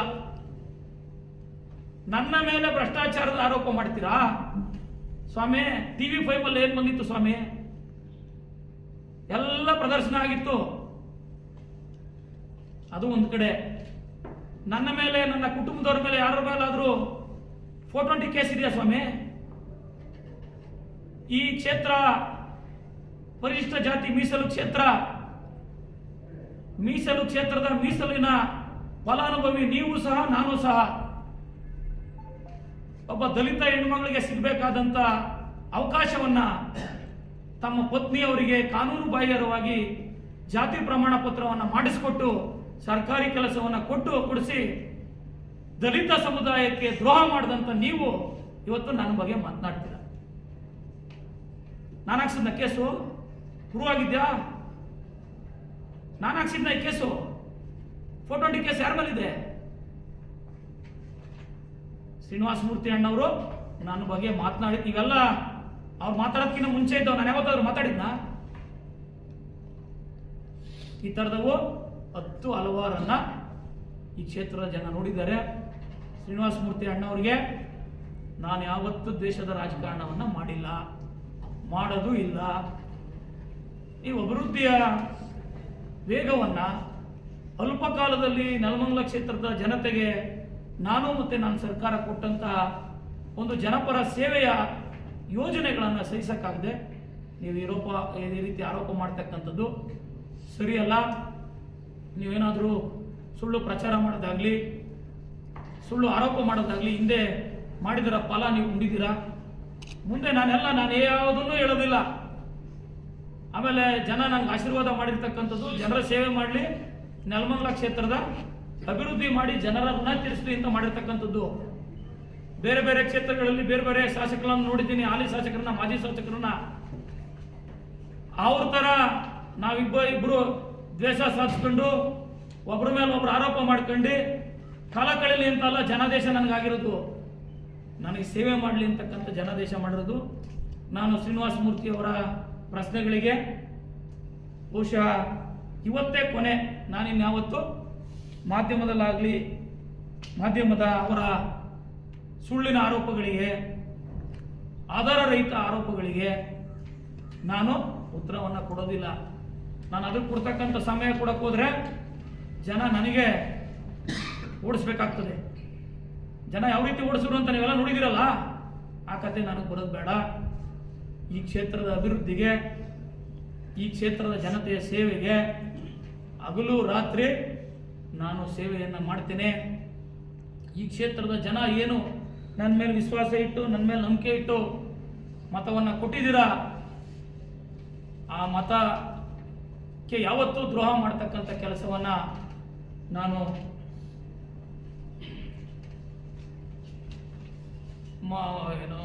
ದ್ರೋಹ ಮತದಾರರಿಗೆ, ಮತ ಕೊಟ್ಟಂತ ಮತದಾರರಿಗೆ ದ್ರೋಹನ ಮಾಡೋದಿಲ್ಲ. ಕೆಲವೊಂದು ಮಾತನ್ನ ಹೇಳಬೇಕೋ ಬೇಡೋ ಗೊತ್ತಿಲ್ಲ. ಇವರ ವಸೂಲಿ ಯಾವ್ಯಾವ ಮಟ್ಟಕ್ಕೆ ಹೋಗಿತ್ತು ಅಂತ ಅಂದ್ರೆ, ನನ್ನ ಸ್ವಂತ ಕೆಲಸಕ್ಕೆ ನನ್ನ ಮುಖಂಡರನ್ನಾಗಲಿ ಈ ಕ್ಷೇತ್ರದವ್ರನ್ನಾಗಲಿ ಯಾವತ್ತೂ ಬಳಸ್ಕೊಳ್ಳಿಲ್ಲ. ಶ್ರೀನಿವಾಸ ಮೂರ್ತಿ ಏನಾದರೂ, ಅಣ್ಣ ಏನಾದರೂ ನನ್ನ ಮೇಲೆ ಆರೋಪವನ್ನು ಏನಾದರೂ ಮಾಡಿದ್ರೆ ಈ ಥರದ್ದು 10 ನಿದರ್ಶನಗಳು ನನ್ನ ತಲೆಯಲ್ಲೂ ಇವೆ. ಅವ್ರು ಯಾರ್ಯಾರು ಮಾಡಿದ್ದಾರೆ ಅಂತ ನನ್ನ ಹತ್ರ ಸಾಕ್ಷಿನೂ ಇದೆ. ಯಾರ್ಯಾರು ಏನು ಕೊಟ್ಟರು, ಎಲ್ಲಿ ಕೊಟ್ಟರು, ಏತು ಕೊಟ್ಟರು, ಪೀಠೋಪಕರಣಗಳ ಸಮೇತ, ಇಟ್ಟಿಗೆ ಸಮೇತ ನಾನು ಉದಾಹರಣೆಯನ್ನು ಕೊಡಬೇಕಾಗ್ತದೆ. ಶ್ರೀನಿವಾಸ ಮೂರ್ತಿ ಅವರೇ, ಅಣ್ಣ ಅವರೇ, ಇವತ್ತು ನಿಮ್ಮ ಬಗ್ಗೆ ಅಪಾರವಾದ ಗೌರವ ಪ್ರೀತಿಯನ್ನು ನಾವು ಇಟ್ಕೊಂಡಿದ್ದೀನಿ. ನೀವು ನಮ್ಮ ಜನಾಂಗದವರು, ನೀವು ನಮ್ಮ ಹಿರಿಯ ಅಣ್ಣನ ಥರ. ಆದರೆ ನಿಮ್ಮ ವಯಸ್ಸಿಗೆ ತಕ್ಕಂತೆ, ನಿಮ್ಮ ಜ್ಞಾನಕ್ಕೆ ತಕ್ಕಂತೆ ವಾಸ್ತವವಾಗಿ ಮಾತನಾಡಿ. ಯಾರೋ ನಿಮ್ಮ ಲೀಡ್ರು ವೈಯಕ್ತಿಕವಾಗಿ ಅವ್ರ ಭಾಗದಲ್ಲಿ ನಮ್ಮ ಲೀಡರ್ಗಳಿಗೆ ಹೆಸರು ಬಂದ್ಬಿಡ್ತದೆ ಅಂತ ಹೇಳಿ ಅಣ್ಣ ಪತ್ರಿಕಾಗೋಷ್ಠಿ ಮಾಡಬಾರಣ್ಣ ಅಂತ ಹೇಳಿದ್ರೆ, ಅವ್ರು ಕೊಡ್ತಕ್ಕಂಥ ದಾಖಲೆಗಳು ಸತ್ಯನ ಸುಳ್ಳ ಅಂತ ಪರಾಮರ್ಶಿಸಿ ಅವಲೋಕನ ಮಾಡಿ 10 ಬಾರಿ ವಿಮರ್ಶೆ ಮಾಡಿ ನೀವು ಪತ್ರಿಕಾಗೋಷ್ಠಿಯನ್ನು ಮಾಡಬೇಕಾಗ್ತದೆ. ಶ್ರೀನಿವಾಸ ಮೂರ್ತಿ ಅಣ್ಣವರೇ, ಜಯ ಸಾಧಿಸ್ಬಿಟ್ಟಿದ್ದೀನಿ, ಅವ್ರನ್ನ ಸೋಲಿಸ್ಬಿಟ್ಟಿದ್ದೀನಿ ಅಂತ ಎಷ್ಟು ಮಟ್ಟಿಗೆ ಅವರು ಹತಾಶರಾಗಿದ್ದಾರೋ ನನಗೆ ಗೊತ್ತಿಲ್ಲ. ಬಹುಶಃ ಅವರು ಹೇಳಿಕೆಗಳನ್ನು ಕಂಡ್ರೆ, ಹೇಳಿಕೆಗಳನ್ನು ಗಮನಿಸಿದಾಗ ಬರೀ ಹತಾಶ ಅಷ್ಟೇ ಆಗಿಲ್ಲ, ಅವರ ಹೊಟ್ಟೆಯಲ್ಲಿ ಹೊಟ್ಟೆ ಕಿಚ್ಚು ಅಂತಕ್ಕಂಥದ್ದು ಜ್ವಾಲಾಮುಖಿಯಂತೆ ಉರಿತಾ ಇರತಕ್ಕಂಥದ್ದನ್ನು ನನಗೆ ಅನಿಸಿದೆ. ಯಾಕೆ ಅಂತಕ್ಕಂಥದ್ದು ಈ ಮಾತು ಹೇಳ್ತಾ ಇದ್ದೀನಿ ಅಂತ ಅಂದರೆ, ಯಾವುದೋ ಒಂದು ಪೇಪರನ್ನು ರಿಲೀಸ್ ಮಾಡಿ ಶಾಸಕರ ಮೇಲೆ ಭ್ರಷ್ಟಾಚಾರದ ಆರೋಪ ಇದೆ, ತನಿಖೆ ನಡೀತಾ ಇದೆ, ಇಂಥವರು ನನಗೆ ನನ್ನ ಬಗ್ಗೆ ಮಾತನಾಡ್ತಾರೆ ಅಂತ ಪತ್ರಿಕಾಗೋಷ್ಠಿಯನ್ನು ಮಾಡಿದ್ದಾರೆ. ಇದಕ್ಕೆ ಸಂಬಂಧಪಟ್ಟಂತೆ ನಾನು ಅವ್ರ ವಿಚಾರ ಏನು ಮಾತಾಡಿದ್ದೀನಿ, ಪತ್ರಿಕಾ ಮಾಧ್ಯಮದ ಸ್ನೇಹಿತರು ಇಲ್ಲಿದ್ದೀರಾ. ಹೋದ ಕನ್ನಡ ಗ್ರಾಮದಲ್ಲೆಲ್ಲ ಶ್ರೀನಿವಾಸ ಮೂರ್ತಿ ಅವರು ಕೆಲಸವನ್ನು ಮಾಡಲಿಲ್ಲ. ಅಣ್ಣ ನೀವು ಹಂಗೆ ಮಾಡಬೇಡಿ. ನನಗೆ ಜನ ಹೇಳೋರು, ಅಣ್ಣ ನೀವು ಕೆಲಸ ಮಾಡ್ಕೊಡಿ, ಆಯ್ತಕ್ಕ ಮಾಡಿಕೊಡ್ತೀನಿ, ಆಯ್ತು ಯಜಮಾನ್ರೆ ಮಾಡಿಕೊಡ್ತೀನಿ ಅಂದರೆ, ಇಲ್ಲ ಅಣ್ಣ ಹಿಂದೆ ಇದ್ದವ್ರು ಕೇಳಿದ್ದು ಸಾಕಾಗ್ಬಿಟ್ಟದೆ, ಹಾಗಾಗಿ ನಮಗೆ ನಿಮ್ಮ ಮೇಲೆ ನಂಬಿಕೆ ಇಲ್ಲ, ಅವರು ಕೆಲಸ ಮಾಡಲಿಲ್ಲ, ನಿಮ್ಮ ಮೇಲೂ ನಮಗೆ ಮಾಡ್ತಿರೋ ಇಲ್ಲೋ ಅಂತಕ್ಕಂಥದ್ದನ್ನ ಆ ಒಂದು ನೋವಿಂದ ಹೇಳ್ತಾ ಇದ್ದೀವಿ ಅಂತ ಅಂದರು. ನಾನು ಅದಕ್ಕೆ ಭಾಷಣದಲ್ಲಿ ಪ್ರಸ್ತಾಪ ಮಾಡಿದೆ. ನಾನು ಶ್ರೀನಿವಾಸ ಮೂರ್ತಿ ಥರ ಅಲ್ಲ, ಅವ್ರ ಥರ ನಾನು ಕ್ಷೇತ್ರದ ಜನತೆಗೆ ಮೋಸ ಮಾಡಲ್ಲ, ನುಡಿದಂತೆ ನಡೀತೀನಿ. ನಾನು ಕೆಲಸ ಮಾಡಿಲ್ಲ ಅಂದರೆ ನೆಕ್ಸ್ಟ್ ನೀವು ನನ್ನ ಚುನಾವಣೆಯಲ್ಲಿ ನಾನು ಓಟ್ ಹಾಕಬೇಡಿ. ಶ್ರೀನಿವಾಸ ಮೂರ್ತಿಯವರು ನನಗೆ ಹಲವಾರು ಜನ, ನಾನು ಅವ್ರ ಮೇಲೆ ವೈಯಕ್ತಿಕವಾಗಿ ನಾನು ದ್ವೇಷ ಸಾಧಿಸ್ತಾ ಇಲ್ಲ, ವೈಯಕ್ತಿಕವಾಗಿ ಅವ್ರಿಗೂ ನನಗೂ ಯಾವುದೇ ಥರದ್ದಿಲ್ಲ. ಅವರು ನನ್ನನ್ನು ಯಾಕೆ ದ್ವೇಷಿ ಅಂತ ತಿಳ್ಕೊಂಡವರು ನನಗಂತೂ ಅರ್ಥ ಆಗಲಿಲ್ಲ. ನನಗೆ ಹಲವಾರು ಜನ ಬಂದು ಹೇಳಿದ್ರು, ಅವ್ರ ಮೇಲೆ ವೈಯಕ್ತಿಕವಾಗಿ ಹೇಳಿದ್ರು, ಅಣ್ಣ ನೀವು ಸಪೋರ್ಟ್ ಮಾಡಬೇಕು, ನಾವು ಅವ್ರಿಗೆ ಪೊಲೀಸ್ ಕಂಪ್ಲೇಂಟ್ ಕೊಡ್ತೀವಿ, ಅವ್ರು ನಮ್ಗೆ ಈ ಥರ ಮಾಡಿದ್ದಾರೆ, ಆ ಥರ ಮಾಡಿ. ನಾನು ಅದೇನು ಮಾಡಿದ್ದಾರೆ ಅಂತಕ್ಕಂಥದ್ದನ್ನು ಇಲ್ಲಿ ಹೇಳೋ ಅವಶ್ಯಕತೆ ಇಲ್ಲ, ಕ್ಷೇತ್ರದ ಜನತೆಗೆ ಗೊತ್ತಿದೆ. ನಾನು ಅಷ್ಟು ಕೆಳಮಟ್ಟಕ್ಕೆ ನಾನು ಇಳಿಯೋದಿಲ್ಲ. ನಾನು ಹಂಗೆ ಹೇಳಿದಾಗ ಅದಕ್ಕೂ ನನಗೂ ಸಂಬಂಧ ಇಲ್ಲ, ನ್ಯಾಯಾಲಯಗಳಿದೆ, ಅವ್ರದ್ದು ನಿಮ್ಮದು ವೈಯಕ್ತಿಕ. ನಾನು ಅವ್ರ ವಿರುದ್ಧ ಸ್ಪರ್ಧೆ ಮಾಡಿ ಗೆದ್ದಿರ್ಬೋದು. ಅವ್ರನ್ನ ವೈಯಕ್ತಿಕವಾಗಿ ನಾನೇನು ಗುರಿ ತ್ಯಾಗಿಸಿ ನಾನು ಮಾತನಾಡಲ್ಲ, ಅದಕ್ಕೆ ನಾನು ಸಪೋರ್ಟ್ ಕೊಡಲ್ಲ. ಕಾನೂನಿಗಿಂತ ಯಾರು ದೊಡ್ಡವರಲ್ಲ. ಕಾನೂನಲ್ಲಿ ಏನು ನಿಮ್ಮ ಹೋರಾಟ ಆಯಿತೋ ಮಾಡಿ ಅಂತ ನಾನು ಹೇಳಿದ್ದೆ. ಅದಕ್ಕೆ ಅವರು ಏನು ರಾತ್ರೋರಾತ್ರಿ 3 ದಿನ ಶ್ರೀನಿವಾಸ ಮೂರ್ತಿ ಅವರು ಕೆಲಸ ಮಾಡದೇ ಇರೋದನ್ನ ನಾನು ಒಬ್ಬ ಅವ್ರ ವಿರುದ್ಧ ಸ್ಪರ್ಧೆ ಮಾಡಿ ಗೆದ್ದಂತವನಾಗಿ ಜನ ಹೇಳಿದಾಗ ನಾನು ಅದಕ್ಕೆ ಅವ್ರು ಕೆಲಸ ಮಾಡಲಿಲ್ಲ, ನಾನು ಕೆಲಸ ಮಾಡ್ತಾ ಇದ್ದೀನಿ ಅಂತ ನಾನು ಭಾಷಣ ಮಾಡತ್ತಪ್ಪ. ನನ್ನಂತ ಹಲವಾರು MLA ನೀವು ನೋಡಿದ್ದೀರ. ಅದಕ್ಕೆ ಭಾಷಣ ಮಾಡತ್ತಪ್ಪ. ಯಾವತ್ತಾದ್ರೂ ನಾನು ಸಾರ್ವಜನಿಕವಾಗಲಿ ವೈಯಕ್ತಿಕವಾಗಲಿ ಶ್ರೀನಿವಾಸ ಮೂರ್ತಿ ಅವ್ರ ಬಗ್ಗೆ ಏನಾದರೂ ಒಂದೇ ಒಂದು ಕೆಟ್ಟ ಪದಗಳನ್ನು ಬಳಸಿದ್ದೀನ? ಅವ್ರು ಕೆಲಸ ಮಾಡಿಲ್ಲ, ನಾನು ಕೆಲಸ ಮಾಡ್ತೀನಿ. ಅವರು ಬೇರೆ ಕೆಲಸಕ್ಕೆ ಅವ್ರ ಶಾಸಕ ಅಧಿಕಾರವನ್ನು ಬಳಸ್ಕೊಂಡ್ರು. ನಾನು ಸಾರ್ವಜನಿಕರ ಸೇವೆ ಮಾಡಲು, ಸಾರ್ವಜನಿಕರ ಕೆಲಸ ಮಾಡಲು ನನ್ನ ಶಾಸಕನ ಅಧಿಕಾರವನ್ನು ಬಳಸ್ಕೊತಾ ಇದ್ದೀನಿ ಅಂತ ಇಷ್ಟೇ ನಾನು ಮಾತಾಡಿದ್ದು. ತಗೋ ಏನು ಪತ್ರಿಕಾಗೋಷ್ಠಿ ಏನೋ ಬಿಡುಗಡೆ ಮಾಡೋದು ವಿಡಿಯೋದಲ್ಲಿ ತೋರಿಸ್ತಕ್ಕಂಥ ಕೆಲಸವನ್ನು ಮಾಡಿದ್ರು. ಮಾನ್ಯ ಶ್ರೀನಿವಾಸ ಮೂರ್ತಿ ಅಣ್ಣವರೇ, ನೀವು ಪ್ರದರ್ಶನ ಮಾಡಿರ್ತಕ್ಕಂಥ ಪತ್ರಕ್ಕೆ ಸಂಬಂಧಪಟ್ಟಂತೆ ನನ್ನ ಮೇಲೆ ಯಾವುದಾದ್ರೂ ತನಿಖೆ ನಡೀತಾ ಇರತಕ್ಕಂಥ ನೋಟಿಸನ್ನು ನನಗೆ ಯಾವುದೇ ಇಲಾಖೆಯಾಗಲಿ ನಾನು ಮಾಡಿರ್ತಕ್ಕಂಥ ವ್ಯವಹಾರ ಇರ್ಬೋದು, ಸರ್ಕಾರದಲ್ಲಿ ಮಾಡಿರ್ತಕ್ಕಂಥದ್ದು ಇರ್ಬೋದು, ವೈಯಕ್ತಿಕವಾಗಿ ಮಾಡಿರ್ತಕ್ಕಂಥದ್ದು ಇರ್ಬೋದು, ಯಾವುದಾದ್ರೂ ಇದ್ರೆ ದಾಖಲೆಯನ್ನ ನೀವು ಬಿಡುಗಡೆ ಮಾಡಬೇಕು. ತನಿಖೆ ನಡೆದು ಕ್ರಿಮಿನಲ್ ಪ್ರಕರಣ ದಾಖಲಿಸಬೇಕು ಅಂತ ಹೇಳಿ ತನಿಖೆ ನಡೀತಾ ಇದೆ ಅಂತ ಹೇಳಿ ಪತ್ರಿಕಾಗೋಷ್ಠಿಯಲ್ಲಿ ನೀವು ಏನು ಎಳೆಯಾಗಿ ಬರ್ಕೊಂಡು ನೋಟ್ ಮಾಡಿ ಬಂದು ಪತ್ರಿಕಾಗೋಷ್ಠಿಯನ್ನು ಮಾಡಿದ್ರಿ. ನಾನು ಒಂದೇ ಒಂದು ಪದವನ್ನು ಬರ್ಕೊಂಡು ಇಲ್ಲಿ ಬಂದಿಲ್ಲ. ಪತ್ರಿಕಾ ಮಾಧ್ಯಮದ ಸ್ನೇಹಿತರು ಗಮನಿಸ್ತಾ ಇದ್ದಾರೆ. ನನ್ನ ಮೇಲೆ ಯಾವುದಾದ್ರೂ ಮೊಕದ್ದಮೆ ಇದ್ರೆ, ನಾನು ಮಾಡಿರ್ತಕ್ಕಂಥ ಗುತ್ತಿಗೆ ವಿಚಾರದಲ್ಲಿ ಯಾವುದಾದ್ರೂ ನೋಟಿಸು, ಅಕ್ರಮ ಕಾಮಗಾರಿಗಳಿರ್ಬೋದು, ಅಕ್ರಮ ಬಿಲ್ಗಳಿರ್ಬೋದು, ಒಂದೇ ಒಂದು ನೋಟಿಸನ್ನು ನೀವು ತಂದು ಕೊಟ್ಟರೆ ನಾನು ನೀವು ಮಾಡಿರುವಂಥ ಆರೋಪಕ್ಕೆ ನಾನು ತಲೆಬಾಗ್ತೀನಿ. ಆ ಆರೋಪ ನನ್ನ ಮೇಲಿದ್ದು ನಾನೇನಾದರೂ ಅಕ್ರಮ ಬಿಲ್ಲುಗಳನ್ನು ಪಡೆದು ಕಾಮಗಾರಿಗಳನ್ನು ನಿರ್ವಹಿಸಿದ್ರೆ ಕಾನೂನಲ್ಲಿ ನನ್ನಾಗಲಿ ನಂತರದ ಯಾವುದೇ ತನಿಖೆಗಳನ್ನಾಗಲಿ